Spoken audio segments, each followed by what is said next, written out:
എൻ്റെ പേര് ടിൻസി. ഞാൻ മണലാടി സെൻറ്റ് മേരീസ് ഇടവകാംഗമാണ്. ഞാനിപ്പോൾ UK സെറ്റിൽഡാണ്. ഞാൻ ആദ്യമായിട്ട് കൃപാസനത്തിൽ വന്ന് ഉടമ്പടി എടുക്കുന്നത് 2019 ജനുവരി മാസമാണ്. അപ്പോൾ ഞാൻ സൗദിയിൽ ജോലി ചെയ്യുമായിരുന്നു. എൻ്റെ ഫാമിലി നാട്ടിലായിരുന്നു. അപ്പോൾ എനിക്ക് മൂത്തൊരു കുഞ്ഞായിരുന്നു ഉണ്ടായിരുന്നത്. അന്നേരം ഞാൻ രണ്ടാമത് പ്രഗ്നൻ്റായി. അപ്പം എൻ്റെ വീട്ടിൽ എൻ്റെ അച്ചാച്ചനും അമ്മയാണ് എൻ്റെ കുഞ്ഞിനെ നോക്കിക്കൊണ്ടിരുന്നത്. ഹസ്ബൻഡിൻ്റെ വീട്ടിൽ ആരുമില്ലായിരുന്നു കുഞ്ഞുങ്ങളെ നോക്കാനായിട്ട്. അന്നേരം ഞാനോർത്ത് എനിക്ക് എൻ്റെ കുടുംബത്തിൻ്റെ കൂടെ ഒന്നിച്ച് നിൽക്കണമെന്നുള്ള ആഗ്രഹത്തിൻ്റെ പുറത്ത് ഞാൻ 2 പ്രാവശ്യം IELTS എഴുതി. ഞാൻ പാസ്സായില്ല. അപ്പോൾ ഞാൻ OET ട്രെയിനിങ്ങിന് പോയി ലീവിന് വന്ന സമയത്ത് ജനുവരിയിൽ. എന്നിട്ട് ഞാൻ ഇവിടെ കൃപാസനത്തിൽ വന്ന് ഉടമ്പടി എടുത്ത് മാതാവിൻ്റെ മുന്നിൽ വന്ന് കരഞ്ഞ് പ്രാർത്ഥിച്ചു എനിക്ക് എൻ്റെ കുടുംബത്തിൻ്റെ കൂടെ ഒന്നിച്ച് നിൽക്കണമെന്നുള്ളത്. അങ്ങനെ പരിശുദ്ധ അമ്മയുടെ അനുഗ്രഹത്താൽ എല്ലാ ദിവസവും ഞാൻ ഉടമ്പടി പ്രാർത്ഥനയും പ്രദക്ഷിണ പ്രാർത്ഥനയും ഒന്നും മുടങ്ങാതെ ചെല്ലുമായിരുന്നു. ബൈബിൾ വായിക്കുമായിരുന്നു. എന്നെക്കൊണ്ട് പറ്റുന്നത് പോലെ ഞാൻ മറ്റുള്ളവരെ സഹായിക്കും, എല്ലാം ചെയ്യുമായിരുന്നു. അങ്ങനെ എല്ലാ ദിവസവും ഉടമ്പടി വസ്തുക്കൾ ഉപയോഗിച്ച് പ്രാർത്ഥിച്ചു. പരീക്ഷയുടെ സമയത്തും ഞാൻ ഉടമ്പടി തൈലം ഉപയോഗിച്ച് നെറ്റിയെ കുരിശ് വരച്ചു. ഉടമ്പടി കാശുരൂപമായിട്ടാണ് ഞാൻ OET എക്സാം ഹാളിൽ കയറുന്നത്. ഞാൻ എക്സാം എഴുതി. ഞാൻ OET ഫസ്റ്റ് അറ്റംപ്റ്റ് തന്നെ പാസ്സായി. അത് മാതാവിൻ്റെ വലിയൊരു അനുഗ്രഹമാണ്. തിരിച്ച് ഞാൻ സൗദിക്ക് പോയി. അപ്പോൾ ഞാൻ കുഞ്ഞിനെ 2 മാസം പ്രഗ്നൻ്റ് ആയിരുന്നു. സൗദിയിൽ പോയി 5 മാസം പ്രഗ്നൻ്റ് ആയ സമയത്ത് എനിക്ക് ജിദ്ദയ്ക്ക്, ഞാൻ അൽബഹയിലായിരുന്നു വർക്ക് ചെയ്തത്. എനിക്ക് ജിദ്ദയ്ക്ക് പോകണമായിരുന്നു. ഫ്ലൈറ്റിലാണ് ഞാൻ പോയത്. പക്ഷേ സേഫായിട്ട് ഞാൻ പോയി CBT എക്സാം എഴുതി. ഫസ്റ്റ് എനിക്ക് പഠിക്കാനുള്ള സമയമൊന്നും കിട്ടിയിട്ടില്ലായിരുന്നു. പക്ഷേ എൻ്റെ പ്രാർത്ഥന ഞാൻ ഒരിക്കലും മുടക്കിയിട്ടില്ലായിരുന്നു ആ സമയത്ത്. അങ്ങനെ പ്രാർത്ഥിച്ച് ഞാൻ CBT എക്സാമും ഫസ്റ്റ് അറ്റംപ്റ്റ് തന്നെ പാസ്സായി. അത് കഴിഞ്ഞ് ഞാൻ അവിടെ വർക്ക് ചെയ്യുന്ന സമയത്ത് റിസൈൻ ചെയ്തതിനെ തുടർന്ന് ജോലിയിൽ കുറേ ബുദ്ധിമുട്ടുകളൊക്കെ ഉണ്ടായിരുന്നു. അവസാനമായപ്പോൾ എനിക്ക് വർക്ക് ചെയ്യാൻ പറ്റാത്തൊരവസ്ഥ, എനിക്ക് പെയിനൊക്കെ തുടങ്ങി. പക്ഷേ ഞാൻ റിസൈൻ കൊടുത്തു. എനിക്ക് എൻ്റെ ഇക്കാമയും കാര്യങ്ങളെല്ലാം നമ്മൾ സബ്മിറ്റ് ചെയ്യണം. അവിടെ റിസൈൻ കൊടുത്തു കഴിയുമ്പം ഒരാഴ്ചയും കൂടി ഉള്ളു തിരിച്ച് നാട്ടിൽ വരാനായിട്ട്. അന്നേരം ഞാൻ ഹോസ്പിറ്റലിൽ അഡ്മിറ്റായി. അവർ പറഞ്ഞു അവിടെ ഡെലിവറി ആകുമെന്ന് പറഞ്ഞു. പക്ഷേ ഞാൻ ഭയങ്കരമായിട്ട് ഞാൻ ഉറച്ച് വിശ്വസിച്ചു പരിശുദ്ധ അമ്മ എന്നെ നാട്ടിലെത്തിയിട്ടേ ഞാൻ ഡെലിവറി ആകത്തുള്ളൂ എന്ന്. അവർ പറഞ്ഞു ഓക്കെ, ഞങ്ങളതിനോട് ഞാൻ പറഞ്ഞില്ല, ഒന്നും ചെയ്യേണ്ട, ഞാൻ നാട്ടിൽ പോയേ ഡെലിവറി ആകത്തുള്ളൂ. എല്ലാ ദിവസവും എപ്പോൾ സമയം കിട്ടിയാലും ഞാൻ ജപമാല ചെല്ലുമായിരുന്നു. ആ ബെഡ് ഞാൻ അഡ്മിറ്റായിരുന്നു. എനിക്ക് ബെഡ് റെസ്റ്റാണ് പറഞ്ഞിരുന്നത്. എന്നാലും ഞാൻ പ്രാർത്ഥനയിൽ ഒരു മുടക്കവും വരുത്തിയില്ല. പ്രാർത്ഥനയും ഉടമ്പടി വസ്തുക്കളുടെ ഉപയോഗമൊന്നും ഞാൻ മാറ്റി വെച്ചിട്ടേ ഇല്ല. അതെല്ലാം ഉപയോഗിച്ച് ഞാൻ പ്രാർത്ഥിച്ചു. പിന്നെ എനിക്കൊരു 4 ദിവസം കൂടെ ഡ്യൂട്ടി ചെയ്താലേ എനിക്ക് ലീവ് കറക്റ്റായി എനിക്ക് നാട്ടിലെത്താൻ പറ്റത്തുള്ളായിരുന്നു. എന്നിട്ട് ഞാൻ എൻ്റെ ഇതിൽ തന്നെ ബെഡ് റെസ്റ്റ് ഓക്കെ ഞാൻ എഴുതി കൊടുത്തു. ഇല്ല, എനിക്ക് തിരിച്ച് ഡ്യൂട്ടിക്ക് കയറിയേ പറ്റൂ. കാരണം 4 ദിവസം ഡ്യൂട്ടി ചെയ്ത് കഴിഞ്ഞാൽ 5ാമത്തെ ദിവസം എനിക്ക് നാട്ടിൽ വരാം. അന്നേരം അങ്ങനെ ഞാൻ ഡ്യൂട്ടി ചെയ്തു. സേഫായിട്ട് ഞാൻ നാട്ടിലെത്തി. 2 ആഴ്ച കഴിഞ്ഞിട്ടാണ് ഞാൻ എൻ്റെ 2ാമത്തെ മകളെ ഡെലിവറി ആകുന്നത്. അത് പരിശുദ്ധ അമ്മയുടെ വലിയൊരു അനുഗ്രഹമാണ് ഏറ്റവും സേഫായിട്ട് നാട്ടിലെത്തിച്ചത്. പിന്നീട് ഞാൻ കുഞ്ഞിന് 4.5 മാസമുള്ളപ്പം UK പോയി. അവിടെ ചെന്നു OSCE എക്സാം. പക്ഷേ എല്ലാ ദിവസവും ഞാൻ എൻ്റെ ഉടമ്പടി പ്രാർത്ഥന മുടക്കിയിട്ടില്ല. എൻ്റെ ഉടമ്പടി വസ്തുക്കളുടെ ഉപയോഗം ഞാൻ മാറ്റിയിട്ടില്ല. അതെല്ലാം ഞാൻ ഉപയോഗിക്കുമായിരുന്നു. അവിടെ ചെന്ന് OSCE എക്സാം പാസ്സായി. അവിടെ വീട് കിട്ടാൻ ഭയങ്കര ബുദ്ധിമുട്ടായിരുന്നു, പ്രത്യേകിച്ച് 2 കുഞ്ഞുങ്ങളുണ്ടെന്ന് പറയുമ്പോൾ. പക്ഷേ അതൊക്കെ പരിശുദ്ധ അമ്മയുടെ അനുഗ്രഹത്താൽ ഞങ്ങൾക്ക് പറ്റുന്ന നല്ലൊരു വീട് ദൈവം ഞങ്ങൾക്ക് അറേഞ്ച് ചെയ്ത് തന്നു. അത് കഴിഞ്ഞ് എൻ്റെ ആങ്ങളയുടെ കല്യാണം 3 വർഷമായിട്ട് ഞങ്ങൾ കല്യാണം ആലോചിക്കുന്നുണ്ടായിരുന്നു. അവൻ്റെ കല്യാണം നടക്കുന്നില്ലായിരുന്നു. അത് ഞാൻ ഉടമ്പടിയിൽ വെച്ചൊരു നിയോഗമായിരുന്നു. ഞാൻ പോയി കഴിഞ്ഞപ്പോൾ എനിക്ക് എപ്പോഴും വന്ന് ഉടമ്പടി പുതുക്കാൻ പറ്റത്തില്ല അവിടെ ആയതുകൊണ്ട്. അതുകൊണ്ട് എൻ്റെ അമ്മ വന്ന് ഉടമ്പടി എടുത്തു. അങ്ങനെ ഞങ്ങളുടെ കുടുംബം ഒന്നാകെ ഉടമ്പടി വസ്തുക്കൾ ഉപയോഗിച്ചും ഉടമ്പടി ധ്യാനത്തിൽ പങ്കെടുത്തും പ്രാർത്ഥിച്ചു. അങ്ങനെ എൻ്റെ ആങ്ങളയുടെ കല്യാണം നവംബർ 2020 നടന്നു. ആ സമയത്ത് ഞാൻ വന്നു. കോവിഡിൻ്റെ സമയമായിരുന്നു. എന്നാലും കല്യാണമൊക്കെ വളരെ ഭംഗിയായിട്ട് സേഫായിട്ട് നടന്നു. ഞാൻ വന്നു, ആങ്ങളയുടെ കല്യാണത്തിൽ പങ്കെടുത്തു. എൻ്റെ കുടുംബവുമായിട്ട് 2 മക്കളുമായിട്ട് തിരിച്ച് UK പോകാനായിട്ടും അവിടെ ഒരുമിച്ച് ജീവിക്കാനുമുള്ള അനുഗ്രഹം പരിശുദ്ധ അമ്മ തന്നു. പിന്നീട് ഞാൻ വരുന്നത് 2022 ഓഗസ്റ്റിലാണ്. ഓഗസ്റ്റിൽ ഞാൻ ഇവിടെ വന്ന് ഉടമ്പടി എടുത്തു. അന്നേരം എൻ്റെ ആത്മീയ നിയോഗങ്ങളുടെ കൂടെ ഞാൻ വെച്ചിരുന്ന ഒരു നിയോഗമായിരുന്നു ഞങ്ങൾക്ക് UK സ്വന്തമായിട്ടൊരു വീട്. അത് ഒത്തിരി പാടുള്ളൊരു കാര്യമാണ്. നമ്മൾ സാമ്പത്തികമായിട്ടും എല്ലാ തരത്തിലും ഭയങ്കര ബുദ്ധിമുട്ടുള്ളൊരു കാര്യമാണ്. പക്ഷെ ഞാൻ എന്നിട്ട് തിരിച്ചു ചെന്നു. പ്രാർത്ഥനയും എല്ലാ കാര്യങ്ങളും ഞാൻ ചെയ്തുകൊണ്ടിരുന്നു. പക്ഷെ 1 വർഷത്തോളമായിട്ടും പ്രത്യേകിച്ച് വീടിൻ്റെ കാര്യത്തിലൊന്നും ഒരു ഇതുമില്ല. എങ്കിലും ഞാൻ തമ്പുരാനെ എപ്പം മനസ്സാകുന്നു അപ്പോൾ എനിക്ക് മതി, ഞാൻ ആ കാര്യത്തിൽ ധൃതി വെക്കില്ല എന്ന് ഞാൻ ഇത് ചെയ്തു. അങ്ങനെ പ്രാർത്ഥിച്ചുകൊണ്ടിരുന്നപ്പോഴാണ് ഞാൻ 3ാമത് പ്രഗ്നൻ്റ് ആണെന്നറിയുന്നത്. അപ്പം ഞാൻ ഓർത്ത് നോക്കിയാൽ വീടിൻ്റെ കാര്യം ഉപേക്ഷിച്ചേക്കാം. കാരണം എന്താ വെച്ചാൽ ഇനിയിപ്പം മെറ്റേണിറ്റി ലീവും കാര്യങ്ങളും മെറ്റേണിറ്റി പേ ഒക്കെ ആയിക്കഴിയുമ്പോൾ ലോണൊന്നും കിട്ടത്തില്ല. അങ്ങനെ ഞാനത് ഉപേക്ഷിക്കാം എന്ന് കംപ്ലീറ്റ് ഇത് ചെയ്ത സമയത്ത് സെപ്റ്റംബർ 8-ാം തീയതി ജസ്റ്റ് ഞങ്ങളിങ്ങനെ ഓൺലൈനിൽ നോക്കുമ്പോൾ ഒരു വീടിൻ്റെ ഇത് കണ്ടു. ഒരു അപ്പോയിൻമെൻ്റ് എടുത്ത് പോയി വീട് കണ്ടു. ഞങ്ങൾക്ക് വീട് ഇഷ്ടപ്പെട്ടു. ഹോസ്പിറ്റലടുത്ത്, സ്കൂളടുത്ത് എല്ലാം കൊണ്ടും സൗകര്യമാണ്. പക്ഷേ ഞങ്ങളൊരു ഓഫറും കൊടുത്തു. അവർ ഓഫർ അക്സെപ്റ്റ് ചെയ്തു. ഞാൻ കൃപാസനത്തിൽ വിളിച്ച് പറഞ്ഞാൽ ഞാനിങ്ങനെ ഒരു വീട് കണ്ടു. അന്നേരം ഞാൻ പ്രഗ്നൻ്റ് ആണ്, ഒക്ടോബറിൽ എനിക്ക് ഡേറ്റാണ്. അന്നേരം ഇവിടെ വിളിച്ചപ്പോൾ എടുത്ത സിസ്റ്ററിനോട് പറഞ്ഞു, നീ നിൻ്റെ കുഞ്ഞുമായിട്ട് ആ വീട്ടിൽ തന്നെ കയറി താമസിക്കുമെന്ന് പറഞ്ഞു. അതെനിക്ക് വലിയൊരു വിശ്വാസം, എനിക്ക് കൂടുതൽ ആഴപ്പെടാൻ സാധിച്ചു. പ്രാർത്ഥന മുടക്കിയില്ല, ജപമാല ഞാൻ താഴെ വെച്ചിട്ടില്ല. കാരണം എനിക്കറിയാം നടക്കാൻ വളരെ ചാൻസ് കുറവുള്ളൊരു കാര്യമാണ്. കാരണം എൻ്റെ പിറ്റേ മാസത്തെ പേ സ്ലിപ്പ് എടുത്തു കഴിഞ്ഞാൽ അതിനകത്ത് എനിക്ക് മെറ്റേണിറ്റി പേ വരും. പിന്നെ എനിക്ക് ലോൺ കിട്ടത്തില്ല. മെറ്റേണിറ്റി പേ കണ്ടു കഴിഞ്ഞാൽ ലോൺ ഒത്തിരി കുറയും. പക്ഷേ ആ ഒരു മെറ്റേണിറ്റി പേയുടെ ഇത് വരുന്നതിന് മുന്നേ തന്നെ എനിക്ക് ലോൺ അപ്രൂവായി. പക്ഷേ ഞങ്ങൾ പ്രതീക്ഷിച്ചതിലും ഒത്തിരി കുറവായിരുന്നു ലോൺ. അന്നേരം ഞാൻ ഓർത്ത് എന്നാൽ ഉപേക്ഷിച്ചേക്കാം. പക്ഷേ പരിശുദ്ധ അമ്മ, എൻ്റെ സഹോദരനും വൈഫും അവരും അവിടെ വന്നു. ഞങ്ങൾ ഒരുമിച്ചൊരു കുടുംബം പോലെയാണ് അവിടെ. അന്നേരം അവർ മുഖേനയും ഞങ്ങളുടെ നല്ല സുഹൃത്തുക്കൾ വഴിയും എന്നെ ഇങ്ങനെ മുന്നോട്ട് നയിച്ചുകൊണ്ടിരിക്കുന്നത്. ഇല്ല, നീ അത് ഡ്രോപ്പ് ചെയ്ത് നീ മുന്നോട്ട് പൊക്കോ. അന്നേരം പക്ഷേ ഞാൻ ജപമാല എൻ്റെ കയ്യിൽ നിന്ന് താത്ത് വെച്ചിട്ടില്ല. എൻ്റെ പ്രഗ്നൻസിയിൽ ഞാൻ ജപമാല താത്ത് വെക്കാതെ ഒരു ദിവസം എത്ര ജപമാല ഞാൻ ചെല്ലുമെന്ന് എനിക്കറിയത്തില്ലായിരുന്നു. കാരണം എനിക്കറിഞ്ഞൂടെ ഇത് മുന്നോട്ട് പോകുമോ ഇല്ലയോ എന്ന്. പോകുന്നത്രയും പോട്ടെ, ബാക്കി തമ്പുരാൻ. എന്നിട്ട് ഞാൻ മാതാവിനോട്, മാതാവി നല്ലതാണെങ്കിൽ മാത്രം നടത്തിയാൽ മതി, എനിക്കൊരു പരാതിയില്ല, ഒരു പരിഭവവും ഇല്ല, കിട്ടിയാലും കിട്ടിയില്ലെങ്കിലും നിൻ്റെ ഇഷ്ടമെന്ന് പറഞ്ഞ് ഞാൻ മുന്നോട്ട് പോയി.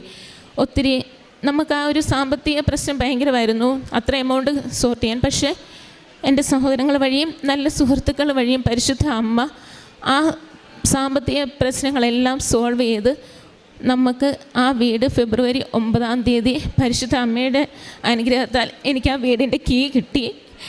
പിന്നീട് ഫെബ്രുവരി 23-ാം തീയതി ഞങ്ങൾ അച്ഛനെ കൊണ്ട് വെഞ്ചരിപ്പിച്ച് ഞങ്ങൾ ജസ്റ്റ് ആ വീട്ടിൽ കയറി താമസിപ്പിച്ചു. അന്നേരം എനിക്ക് 3ാമത്, അപ്പം ഞാൻ പ്രഗ്നൻ്റ് ആണ്, ഒക്ടോബറിലായിരുന്നു ഡേറ്റ് എന്ന് ഞാൻ പറഞ്ഞു. പക്ഷേ എൻ്റെ പ്ലേറ്റ്ലെറ്റ് കൗണ്ട് കുറവായിരുന്നു. അതുകൊണ്ട് ബ്ലീഡിങ്ങിനുള്ള റിസ്ക് ഉള്ളതുകൊണ്ട് അവർ പറഞ്ഞു അവിടെ വരെ പോകാൻ പറ്റില്ല, നേരത്തെ തന്നെ ആകണമെന്ന് പറഞ്ഞു. അങ്ങനെ ആ സമയത്തെല്ലാം ഞാൻ ഉടമ്പടി വസ്തുക്കൾ ഞാൻ നിരന്തരം ഉപയോഗിക്കുമായിരുന്നു, പ്ലേറ്റ്ലെറ്റ് കൗണ്ട് കുറവാണെങ്കിൽ. പക്ഷേ ഏറ്റവും വലിയ കാര്യം ഈ ഉടമ്പടി വസ്തുക്കളും ജപമാലയും പ്രാർത്ഥനയും ഒന്നും എനിക്ക് ഭയങ്കര ആത്മവിശ്വാസമായിരുന്നു. എനിക്ക് ടെൻഷനില്ലായിരുന്നു. ആദ്യമൊക്കെ ഉണ്ടെന്ന് പറഞ്ഞാലും നിരന്തരം ബൈബിൾ വായന അതൊക്കെ വഴി എനിക്ക് ടെൻഷൻ മാറി കിട്ടി. പ്ലേറ്റ്ലെറ്റ് കൗണ്ട് കുറവാണെങ്കിൽ എനിക്കൊന്നും തോന്നുന്നില്ലായിരുന്നു. ഞാൻ ആ ഒരു കാര്യത്തിലൊന്നും എനിക്ക് ഒരു ടെൻഷനില്ലാതെ ഞാൻ ഹോസ്പിറ്റലിൽ പോയി അഡ്മിറ്റായി. എൻ്റെ കുഞ്ഞിന് ഓപ്പറേഷൻ തിയേറ്ററിലെടുത്താണ് ഡെലിവറി ആയത് എന്ന് പറഞ്ഞാൽ പോലും സേഫായിട്ട് എനിക്ക് മൂത്തത് 2 പെൺപിള്ളേരാണ്. ഒരു ആൺകുഞ്ഞിനെ കൂടെ നൽകി പരിശുദ്ധ അമ്മ എന്നെ അനുഗ്രഹിച്ചു. ഇപ്പം എന്നെക്കൊണ്ട് പറ്റുന്ന പോലെ എപ്പോഴും എന്നെക്കൊണ്ട് പറ്റുന്ന എപ്പോഴും ഞാൻ പോയി വിശുദ്ധ കുർബാനയിൽ പങ്കെടുക്കുകയും കുമ്പസാരിക്കുകയും ഒക്കെ ചെയ്യും. എനിക്കറിയാം ഉടമ്പടിയിൽ എല്ലാ ദിവസവും പങ്കെടുക്കണമെന്നുള്ളത്. എൻ്റെ സാഹചര്യം കൊണ്ട് എനിക്ക് പറ്റുന്നില്ല. അതിന് ഞാൻ പരിശുദ്ധ അമ്മയോടും തിരുക്കുമാരനോടും ഞാൻ മാപ്പ് ചോദിക്കുന്നു. പിന്നെ കാരുണ്യ പ്രവർത്തികൾ ഞാൻ കൂടുതൽ എൻ്റെ പേരൻസ് വഴിയാണ് ഞാനിവിടെ ചെയ്യുക. അവിടെ അത്രമാത്രത്തിന് അതിന് നമ്മൾ ചെയ്യാൻ സാധ്യതകളില്ലാത്തതുകൊണ്ട് ഇവിടെയാണ് ചെയ്യുന്നത്. ഉടമ്പടി വസ്തുക്കളെല്ലാം ഞാൻ ഉപയോഗിക്കാറുണ്ട്. എൻ്റെ കുഞ്ഞുങ്ങൾക്ക് എന്തെങ്കിലുമൊക്കെ ഒരു അസുഖം വന്നാലും ഞാൻ ഉടമ്പടി വസ്തുക്കളാണ് കൂടുതലും ഉപയോഗിക്കുന്നത്. അവരാണെങ്കിലും ഇപ്പം ജപമാല ചൊല്ലി അങ്ങനെ ആ ഒരു ഉടമ്പടിയിൽ ഞാൻ ആഴപ്പെട്ടതോടുകൂടി എൻ്റെ മക്കൾ സ്വർഗ്ഗസ്ഥനായ പിതാവേ നന്മ നിറഞ്ഞ മറിയമ്മയും അവിടെ ചെല്ലുന്നത് കണ്ടപ്പോൾ ആദ്യം എൻ്റെ കണ്ണ് നിറഞ്ഞു. ഞാൻ അവരെ കുത്തിയിരുത്തി പഠിപ്പിച്ചിട്ടില്ല. പക്ഷേ ഞാൻ എപ്പോഴും ഇവിടെ കൃപാസനത്തിലെ ആ ധ്യാനം ഒരാഴ്ച പോലും മുടങ്ങാതെ പറ്റുന്നത് ലൈവായിട്ട് തന്നെ ഞാൻ കൂടുമായിരുന്നു. പിന്നെ ജപമാല ഞാൻ ചെല്ലുന്ന കേട്ടാണ് എൻ്റെ മക്കൾ പഠിച്ചത്. അവരൊരു സ്വർഗ്ഗസ്നേഹിതാവ് ഒരു നന്മ അറിഞ്ഞമ്മ ആദ്യം ചെല്ലുമ്പോൾ എൻ്റെ കണ്ണ് നിറഞ്ഞു. കാരണം ഞാൻ കുത്തിയിരുത്തി പഠിപ്പിക്കാതെ അതുങ്ങൾ കേട്ട് പഠിച്ചല്ലോ എന്ന്. ഇന്ന് അവർ അവിടെ ആണെങ്കിൽ അവർക്ക് സ്വർഗ്ഗസ്നേഹിതാവേ നന്മ നിറഞ്ഞ അറിയുകയും ചെല്ലാനായിട്ടറിയാം. അതൊക്കെ വലിയൊരു അനുഗ്രഹമായിട്ട് ഞാൻ കരുതുന്നു. ഏറ്റവും വലിയ അനുഗ്രഹം എൻ്റെ കുടുംബമായിട്ട് ഒന്നിച്ച് നിൽക്കാൻ പരിശുദ്ധ അമ്മയും തിരുക്കുമാരനും ഞങ്ങളെ അനുഗ്രഹിച്ചു. സ്വന്തമായി ഒരു വീട് നൽകി. പരിശുദ്ധ അമ്മയ്ക്കും തിരുക്കുമാരനും കോടാനുകോടി നന്ദി പറയുന്നു.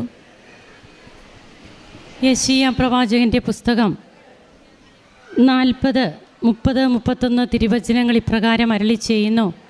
യുവാക്കൾ പോലും തളരുകയും ക്ഷീണിക്കുകയും ചെയ്തേക്കാം, ചെറുപ്പക്കാർ ശക്തിയറ്റു വീഴാം. എന്നാൽ കർത്താവിൽ ആശ്രയിക്കുന്നവർ കഴുകന്മാരെ പോലെ ചിറകടിച്ചുയരും. അവർ ഓടിയാലും തളരുകയില്ല, നടന്നാൽ ക്ഷീണിക്കുകയുമില്ല. ജപമാലയും ഉടമ്പടി നേർച്ച വസ്തുക്കളും എന്നും എനിക്ക് കൂട്ടിനുണ്ടായിരുന്നു. ജപമാല ഞാൻ താഴെ വെച്ചിട്ടില്ല. എനിക്ക് എല്ലാത്തിനും ശക്തി തന്നുകൊണ്ടിരുന്നത് ജപമാലയാണ്. ഉടമ്പടി നേർച്ച വസ്തുക്കളുടെ ഉപയോഗം എനിക്ക് ആത്മവിശ്വാസം എന്നിൽ വളർത്തി. തൻ്റെ ഉടമ്പടി സാക്ഷ്യം ഈ മകൾ പറയുമ്പോൾ OET എക്സാമും പിന്നീടുള്ള UK പോകുന്നതും അവിടെ ചെന്നുള്ള എക്സാമുണ്ട്. അതിനിടയിൽ തൻ്റെ കുഞ്ഞുങ്ങൾ പ്രഗ്നൻസി ആകുന്നു, ലോൺ കിട്ടാനുള്ള ബുദ്ധിമുട്ടുകൾ, ഒരാഴ്ച കൂടിയേ ബാക്കിയുള്ളൂ. അപ്പോൾ ആ സമയത്ത് ലോൺ കിട്ടുമോ ഇല്ലയോ, ഇതൊക്കെ മെറ്റേണിറ്റി ലീവ് തുടങ്ങിയാൽ ലോൺ കിട്ടില്ല. അപ്പോഴിങ്ങനെ പ്രതിസന്ധികൾ ഒന്നിനു പുറകെ ഒന്നായി വരുമ്പോഴും താൻ തളർന്നില്ല എന്നാണ് പറയുക. അതാണ് തിരുവചനവും പറയുക. കർത്താവിൽ ആശ്രയിക്കുന്നവർ കഴുകന്മാരെ പോലെ ചിറകടിച്ചുയരുമെന്ന്, ഓടിയാലും തളരില്ല എന്ന്, നടന്നാൽ ക്ഷീണിക്കുകയില്ല എന്ന്. അപ്പോൾ ജീവിതത്തിൽ പ്രതിസന്ധികളില്ലാത്ത ജീവിതമില്ല, അത് നമുക്ക് മറക്കാതിരിക്കാം. പ്രശ്നങ്ങൾ വരും, പ്രതിസന്ധികൾ ഉണ്ടാകും. നമുക്ക് കൂടെ ഒരു അമ്മയുണ്ട്, നമുക്ക് വേണ്ടി മാധ്യസ്ഥം വഹിക്കാൻ അമ്മയും നമ്മെ അനുഗ്രഹിക്കുവാൻ ഒരു കർത്താവും ഉള്ളപ്പോൾ നാം പരിശുദ്ധ അമ്മ പ്രത്യക്ഷപ്പെട്ട ഈ ആലയം ഇത് നമുക്ക് വേണ്ടി തുറന്നിട്ടിരിക്കുകയാണ് പിതാവായ ദൈവം. ഇവിടെ ആർക്കും വരാം, ഏത് സമയത്തും കടന്നു വരാം, എപ്പോൾ വേണമെങ്കിലും പ്രാർത്ഥിക്കാം. ദൈവപിതാവ് അമ്മയ്ക്ക് അധികാരം കൊടുത്തിരിക്കുകയാണ്. അമ്മ അത് വേണ്ടതുപോലെ നമുക്ക് വേണ്ടി ചെയ്യുന്നു. അതാണ് ഓരോ ഉടമ്പടി അനുഭവ സാക്ഷ്യങ്ങളിലും നമുക്ക് കേൾക്കുവാൻ കഴിയുക. നമുക്ക് കരങ്ങളടിച്ച് ഈശോയ്ക്കും അമ്മയ്ക്കും നന്ദി പറയാം. യേശുവേ നന്ദി, യേശുവേ സ്തുതി, യേശുവേ. Thank you Jesus, thank you holy spirit, thank you mother Mary. എൻ്റെ പേര് ക്രിസ്റ്റഫർ അലിദാസ്. ഞാൻ തൃശ്ശൂർ ജില്ലയിലെ വെള്ളാറ്റഞ്ഞൂർ ഇടവകയിൽ നിന്നാണ് ഞാൻ വരുന്നത്. ഞാൻ കൃപാസനത്തെ കുറിച്ചിട്ട് അറിയുന്നത് എൻ്റെ വല്യമ്മയും അതുപോലെ തന്നെ എൻ്റെ മേമയും എന്നോട് പറഞ്ഞത് കേട്ടിട്ടാണ് ഞാനിതിനെ കുറിച്ചിട്ട് അറിയണത്. അങ്ങനെയാണെങ്കിൽ പോലും ഉടമ്പടി എടുക്കുക എന്നുള്ളത് കുറിച്ച് എനിക്ക് കൂടുതൽ അറിയില്ലായിരുന്നു. പിന്നീട് എൻ്റെ ചേച്ചിക്ക് കൃപാസനത്തിലേക്ക് പ്രാർത്ഥിക്കാൻ വരണം എന്നുള്ള ഒരു ആഗ്രഹമുണ്ടായതിന് പിന്നെ എന്നോട് കൂടെ പോരാനാണ് ചേച്ചി ആവശ്യപ്പെട്ടത്. പക്ഷേ അങ്ങനെ ആവശ്യപ്പെട്ടപ്പോൾ പോലും ഒരു ഉടമ്പടി എടുക്കണം എന്നുള്ള ഒരു മനസ്സ് എനിക്ക് ആദ്യം ഉണ്ടായിരുന്നില്ല. അപ്പോൾ എൻ്റെ മേമ പറഞ്ഞു, ഞാൻ കുറച്ച് കാലമായിട്ട് PSC പരീക്ഷയ്ക്ക് വേണ്ടിയിട്ട് പഠിച്ചുകൊണ്ടിരിക്കുന്ന ഒരു വിദ്യാർത്ഥിയാണ്. 2021 10ാം ക്ലാസ് ബേസിൽ എഴുതിയ എല്ലാ പരീക്ഷയിലും മെയിൻ പരീക്ഷയിൽ ഞാൻ വലിയ പരാജയമാണ് നേരിട്ടത്. ഞാൻ ധാരാളം പഠിച്ചിരുന്നു, പക്ഷേ എനിക്ക് പരീക്ഷ വരുമ്പോൾ റിസൾട്ട് കിട്ടുന്നില്ല. പ്രത്യേകിച്ച് PSC പരീക്ഷ പഠിക്കുന്ന കുട്ടികളുണ്ടെങ്കിൽ അവർക്കറിയാം ഇതിൻ്റെ ഒരു ബുദ്ധിമുട്ട്. ഇന്നത്തെ കാലത്ത് പഠിച്ച് ജോലിയിൽ കയറുക എന്ന് പറയുന്നത് ഭയങ്കര ബുദ്ധിമുട്ടായ കാര്യമാണ്. അപ്പോൾ ആ സമയത്ത് എനിക്ക് എത്ര പരിശ്രമിച്ചിട്ടും റിസൾട്ടിക്ക് കിട്ടുന്നില്ല. അപ്പോൾ എൻ്റെ ജീവിതത്തിൽ പ്രകടമായ ചില പ്രശ്നങ്ങളാണ് ഇതിലേക്ക് എന്ന് എനിക്ക് മനസ്സിലായി. അപ്പോൾ അങ്ങനെ അവസാനം ചേച്ചിയുടെ കൂടെ ഞാൻ കൃപാസനത്തിലേക്ക് വരുമ്പോൾ ഉടമ്പടി എടുക്കാമെന്ന് പിന്നീട് ഞാൻ തീരുമാനിക്കുകയാണ്. അതായത് ഉറപ്പിച്ചു, ഇവിടെ വന്ന് ഉടമ്പടി എടുത്തു കഴിഞ്ഞാൽ കിട്ടുമെന്ന് എൻ്റെ മേമ പറഞ്ഞത് എൻ്റെ മനസ്സിൽ അപ്പോഴും കിടന്ന് പറയുന്നുണ്ടായിരുന്നു. അങ്ങനെ ഉറപ്പിച്ചതോടുകൂടി നമ്മുടെ ശരീരത്തിൽ എന്തോ ഒരു പ്രത്യേകതരം മാറ്റങ്ങൾ സംഭവിച്ചു. എന്നാണോ ഞാൻ ഇവിടേക്ക് വരാൻ വേണ്ടിയിട്ട്, കൃപാസനത്തിലേക്ക് വരാൻ വേണ്ടിയിട്ട് തീരുമാനമെടുത്തത്, അന്ന് തന്നെ എൻ്റെ ഒരു പരീക്ഷ, മുന്നെഴുതിയ പരീക്ഷയുടെ പ്രൊവിഷനിലേക്ക് വരികയും ജൂൺ 6 നടന്ന എക്സാം ആയിരുന്നത്. അത് ഡിഗ്രി ലെവൽ എക്സാം ആയിരുന്നു. കേരളത്തിൽ എല്ലാവരും എഴുതിയിട്ടുള്ള എക്സാമാണ്. അന്ന് പ്രൊവിഷനിലേക്ക് വെച്ചിട്ട് മാർക്ക് നോക്കുമ്പോൾ ഞാൻ പ്രതീക്ഷിക്കാത്തതിലും കൂടുതൽ മാർക്ക് എനിക്ക് കിട്ടുകയാണ്. അപ്പോൾ എൻ്റെ മനസ്സിലൊരു ബോധ്യമുണ്ട്, ഞാൻ എന്നാണോ ഇവിടേക്ക് വരാൻ ഉടമ്പടി എടുക്കാൻ തീരുമാനമെടുത്തത് അന്ന് എന്തൊരു പോസിറ്റീവായിട്ടുള്ളൊരു സിഗ്നൽ എൻ്റെ ജീവിതത്തിൽ സംഭവിച്ചു. എന്നിട്ട് ഞാൻ ഇവിടെ വന്ന് ഉടമ്പടി എടുത്തു. പിന്നീട് എൻ്റെ ജീവിതത്തിൽ അന്നേവരെ ഉണ്ടായിരുന്നില്ലാത്ത പല കാര്യങ്ങളും എൻ്റെ ജീവിതത്തിലൂടെ സംഭവിക്കുകയാണ്. പള്ളിയിലായാലും ഞാൻ വളരെ ബാക്കിലാണ് നിന്നിരുന്നത്. കുർബാനയിൽ പരമാവധി നമ്മളെല്ലാവരും ഇപ്പോൾ ചെറുപ്പക്കാരൊക്കെ ഏറ്റവും ബാക്കിൽ നിൽക്കാനാണ് പരിശ്രമിക്കാറ്, അല്ലെങ്കിൽ ഏതെങ്കിലും മറവിൽ നിൽക്കാൻ. അങ്ങനെ തന്നെയായിരുന്നു ഞാനും. പക്ഷേ പരിശുദ്ധ അമ്മയുടെ അവിടെ യേശുവായിട്ട് ഉടമ്പടി എടുത്തപ്പോൾ എൻ്റെ ജീവിതത്തിൽ വലിയ മാറ്റം വരികയാണ്. ഉടമ്പടി ജീവിതത്തിൽ നമ്മൾ ധാരാളം കാര്യങ്ങൾ നമ്മൾ ചെയ്യുന്നുണ്ട്. ബൈബിൾ വായനയായാലും പ്രഭാത പ്രാർത്ഥനയായാലും പ്രേക്ഷിത പ്രവർത്തനമായാലും അതുപോലെ നമ്മൾ ധാരാളം പ്രവർത്തനങ്ങൾ ചെയ്യുന്നുണ്ട്. അങ്ങനെ ചെയ്യാൻ തുടങ്ങിയപ്പോൾ അത് അന്നേ വരെ ഇല്ലാത്ത രീതിയിലുള്ള ഒരു പ്രകടമായ ഒരു മാറ്റം, ഒരു ആത്മീയതയിലേക്ക് കൂടുതൽ ചേർന്ന് നിൽക്കാനുള്ള ഒരു ശക്തി എനിക്ക് കിട്ടി. ഇപ്പം ഞാൻ പള്ളിയിൽ ഫ്രണ്ടിലാണ് നിൽക്കുന്നത്. കാരണം എൻ്റെ ഈശോ എന്നെ സ്നേഹിക്കുന്നുണ്ടെന്നും എൻ്റെ സ്നേഹം ഈശോ ആഗ്രഹിക്കുന്നുണ്ടെന്നും ഞാൻ മനസ്സിലാക്കി. അങ്ങനെ ഉടമ്പടി ഞാൻ എടുത്തത് ജൂൺ 10-നാണ് ഞാൻ ഇവിടെ നിന്നെടുത്തത്, 2023 ജൂൺ 10-ന്. ആ ഉടമ്പടി എടുത്തതിന് ശേഷമാണ് ജൂൺ 17-ന് state wide company board assistant exam ഉണ്ടായിരുന്നു. അപ്പോൾ ഞാൻ പ്രാർത്ഥിക്കുമായിരുന്നു, ഉടമ്പടി എടുത്തിട്ടുണ്ട്, നമുക്ക് ആത്മവിശ്വാസമുണ്ട് പരീക്ഷ എഴുതാൻ. അന്നേ വരെ എഴുതിയുള്ള എല്ലാ പരീക്ഷകളിലും വിചാരിച്ച പെർഫോമൻസ് എനിക്ക് കിട്ടിയിട്ടില്ല. ഞാൻ മെയിൻ ലിസ്റ്റിൽ ഉൾപ്പെടാറില്ല. ഉൾപ്പെടുന്നുണ്ടെങ്കിൽ തന്നെ ഏറ്റവും ലാസ്റ്റിലായിരുന്നു. ജൂൺ 17-ാം തീയതി എക്സാം എഴുതിയതിന് ശേഷം റിസൾട്ട് വന്നു. റിസൾട്ട് വന്നപ്പോൾ ഞാൻ കാൽക്കുലേറ്റ് ചെയ്തിട്ടുണ്ടായിരുന്നു, ഇതിന് ശേഷം പ്രൊവിഷനിലേക്ക് വരും, മെയിൻക്ക് വരും. PSC പരീക്ഷ പഠിക്കുന്നവർക്കറിയാം. അങ്ങനെ വന്നപ്പോൾ ഇന്നേ വരെ ഇല്ലാത്ത രീതിയിൽ മൈനസ് മാർക്ക് വളരെയധികം കുറയുകയും വളരെ നല്ല മാർക്ക്, എൻ്റെ മാർക്ക് എനിക്കറിയാം, കാൽക്കുലേറ്റ് ചെയ്ത് 64 മാർക്കാണ് കിട്ടിയത്. അത് ജൂൺ 17-ന് പരീക്ഷ എഴുതിയ ആളുകൾക്കറിയാം. അന്നത്തെ പരീക്ഷ 2 കാറ്റഗറി നമ്പറിലേക്ക് എനിക്ക് ക്വാളിഫൈ ചെയ്തിട്ടുണ്ടായിരുന്നു. അന്നത്തെ പരീക്ഷ 3 കാറ്റഗറിയിലേക്ക് നടന്നതായിരുന്നു. ആ 2 കാറ്റഗറിയിലേക്കുള്ള എക്സാമാണ് ഞാൻ എഴുതിയത്. സ്റ്റേറ്റ് വൈഡ് നടന്നതാണ്. കേരളത്തിലെ ഡിഗ്രി ഹോൾഡേഴ്സ് ആയിട്ടുള്ള എല്ലാവരും എഴുതിയ എക്സാമാണ്. അതിൽ എനിക്ക് ആദ്യത്തെ കാറ്റഗറി നമ്പറിൽ 32ാമത്തെ റാങ്ക് കിട്ടുകയാണ്. അത് എന്നെ ശരിക്കും ഞെട്ടിച്ച കാര്യമാണ്. കാരണം ഞാൻ ഉടമ്പടി എടുത്തതിന് ശേഷം എഴുതിയ എക്സാമാണ്. എനിക്ക് അന്നേ വരെ വന്നിട്ടുള്ള എല്ലാ തെറ്റുകളും അന്ന് വന്നില്ല. എനിക്ക് വളരെ ആത്മവിശ്വാസത്തോടെ എക്സാം എഴുതാൻ കിട്ടി. പിന്നെ വേറൊരു കാറ്റഗറി നമ്പറിലേക്ക് എഴുതിയ എക്സാം, അതിലെനിക്ക് റാങ്ക് 44-ആണ് കിട്ടിയത്. അപ്പോൾ നമുക്ക് മനസ്സിലാക്കണം, ഒരു ഡിഗ്രി ലെവൽ എക്സാമിൻ്റെ ഡിഫിക്കൽട്ടി നിങ്ങൾക്കറിയാം. 44 റാങ്ക് കിട്ടി, ഒക്കെ സന്തോഷമാണ്. പക്ഷേ അങ്ങനെയാണെങ്കിൽ പോലും എനിക്കിനി എന്ന് ജോലി കിട്ടുമെന്നുള്ള എനിക്കൊരു നിരാശയായിരുന്നു. എത്ര PSCയുടെ ഇപ്പോഴത്തെ ഒരു പോക്ക് വെച്ചിട്ട് മുന്നത്തേക്കാളും കുറച്ചുകൂടി സ്പീഡായിട്ടുണ്ടെങ്കിൽ പോലും എന്ന് കിട്ടുന്നുള്ള നമുക്കൊരു നിരാശയുണ്ട്. അപ്പോൾ ഉടമ്പടി ഞാൻ ഓൾറെഡി എടുത്തു, പിന്നെ ഞാൻ പുതുക്കിയില്ല. എനിക്ക് ജോലി കിട്ടണം, ജോലി കിട്ടിക്കഴിഞ്ഞാൽ എന്തായാലും ഞാൻ ഇവിടെ സാക്ഷ്യം പറയുന്നത് ഞാൻ അന്ന് തന്നെ തീരുമാനിച്ചിട്ടുണ്ടായിരുന്നു. പക്ഷേ എൻ്റെ ചേച്ചിയും അതുപോലെ തന്നെ മേമന്മാരൊക്കെ പറയും, നീ ഉടമ്പടി ഒന്നുകൂടി പുതുക്കണം, നീ പ്രാർത്ഥിക്കണം, അപ്പോൾ കാര്യങ്ങൾ സ്പീഡാവും, പരിശുദ്ധ അമ്മ നമ്മുടെ കൂടെ ഉണ്ടാവുമെന്ന് ഇടയ്ക്കിടയ്ക്ക് പറയുമെങ്കിലും ഞാൻ അവസാനം ഉടമ്പടി എടുക്കാൻ തീരുമാനിച്ചു. അന്ന് തന്നെ എനിക്ക് PSCയുടെ അഡ്വൈസ് പോസ്റ്റ്മാൻ അന്നത്തെ ഡേറ്റിൽ തന്നെ കൊണ്ടുവന്ന് തരികയാണ്. എനിക്ക് കിട്ടിയത് ജൂനിയർ അസിസ്റ്റൻ്റ് ഗ്രേഡ് 1 ആയിട്ട് KSDPയിലാണ്, Kerala state drugs and pharmaceutical limited, ഇവിടെ കലവൂര്. അതായത് കൃപാസനത്തിൽ നിന്ന് 3 കിലോമീറ്ററിൻ്റെ ഉള്ളിൽ വരുന്ന സ്ഥാപനമാണ് ഈ KSDP എന്ന് പറയുന്നത്. ഞാൻ ഇവിടെ സാക്ഷ്യത്തിന് എനിക്ക് എഴുതാൻ ഞാൻ ലെറ്റർ അച്ഛൻ്റെ കയ്യിൽ നിന്ന് വാങ്ങിയത്. അതിൽ ഞാനിപ്പോൾ ഇന്ന് കൊടുത്തു. അപ്പോൾ ഇന്ന് എനിക്ക് സാക്ഷ്യം പറയാൻ പറ്റി. നാളെ ഞാനവിടെ ജോയിൻ ചെയ്യാൻ പോവാണ് ജൂനിയർ അസിസ്റ്റൻ്റായിട്ട്. അപ്പോൾ വലിയ പരാജയത്തിൽ വിഷമിച്ചിരുന്ന എനിക്ക് ഉടമ്പടി എടുത്തതിന് ശേഷം ഉണ്ടായ മാറ്റങ്ങൾ വളരെ വലുതായിരുന്നു. അതെൻ്റെ ജീവിതത്തിൽ നന്നായിട്ട് എഫക്റ്റ് ചെയ്തു. അത് മാത്രമല്ല, കൂടുതൽ ആത്മീയതയിലേക്കും വിശുദ്ധ കുർബാനയിൽ സ്ഥിരം പങ്കെടുക്കാനും 2 ആഴ്ച കൂടുമ്പോൾ കുമ്പസാരിക്കാനും ബൈബിൾ വായന എല്ലാ ദിവസവും കണ്ടിന്യൂ ചെയ്യാനും എനിക്കിപ്പോഴും സാധിക്കുന്നുണ്ട്. അത് ഒരു വലിയ അനുഗ്രഹം തന്നെയാണ്. അതുപോലെ തന്നെ നമുക്ക് വലിയ ആപത്തുകളോ അപകടങ്ങളൊന്നും ഇതുവരെ സംഭവിച്ചിട്ടില്ല. അപ്പോൾ എന്തായാലും അമ്മയുടെ മധ്യസ്ഥത വഴി ഈശോയിൽ നിന്ന് കിട്ടിയ എല്ലാ അനുഗ്രഹത്തിനും ഞാൻ നന്ദി പറയാനായിട്ട് ഈ അവസരം ഉപയോഗിക്കുകയാണ്. Thank you.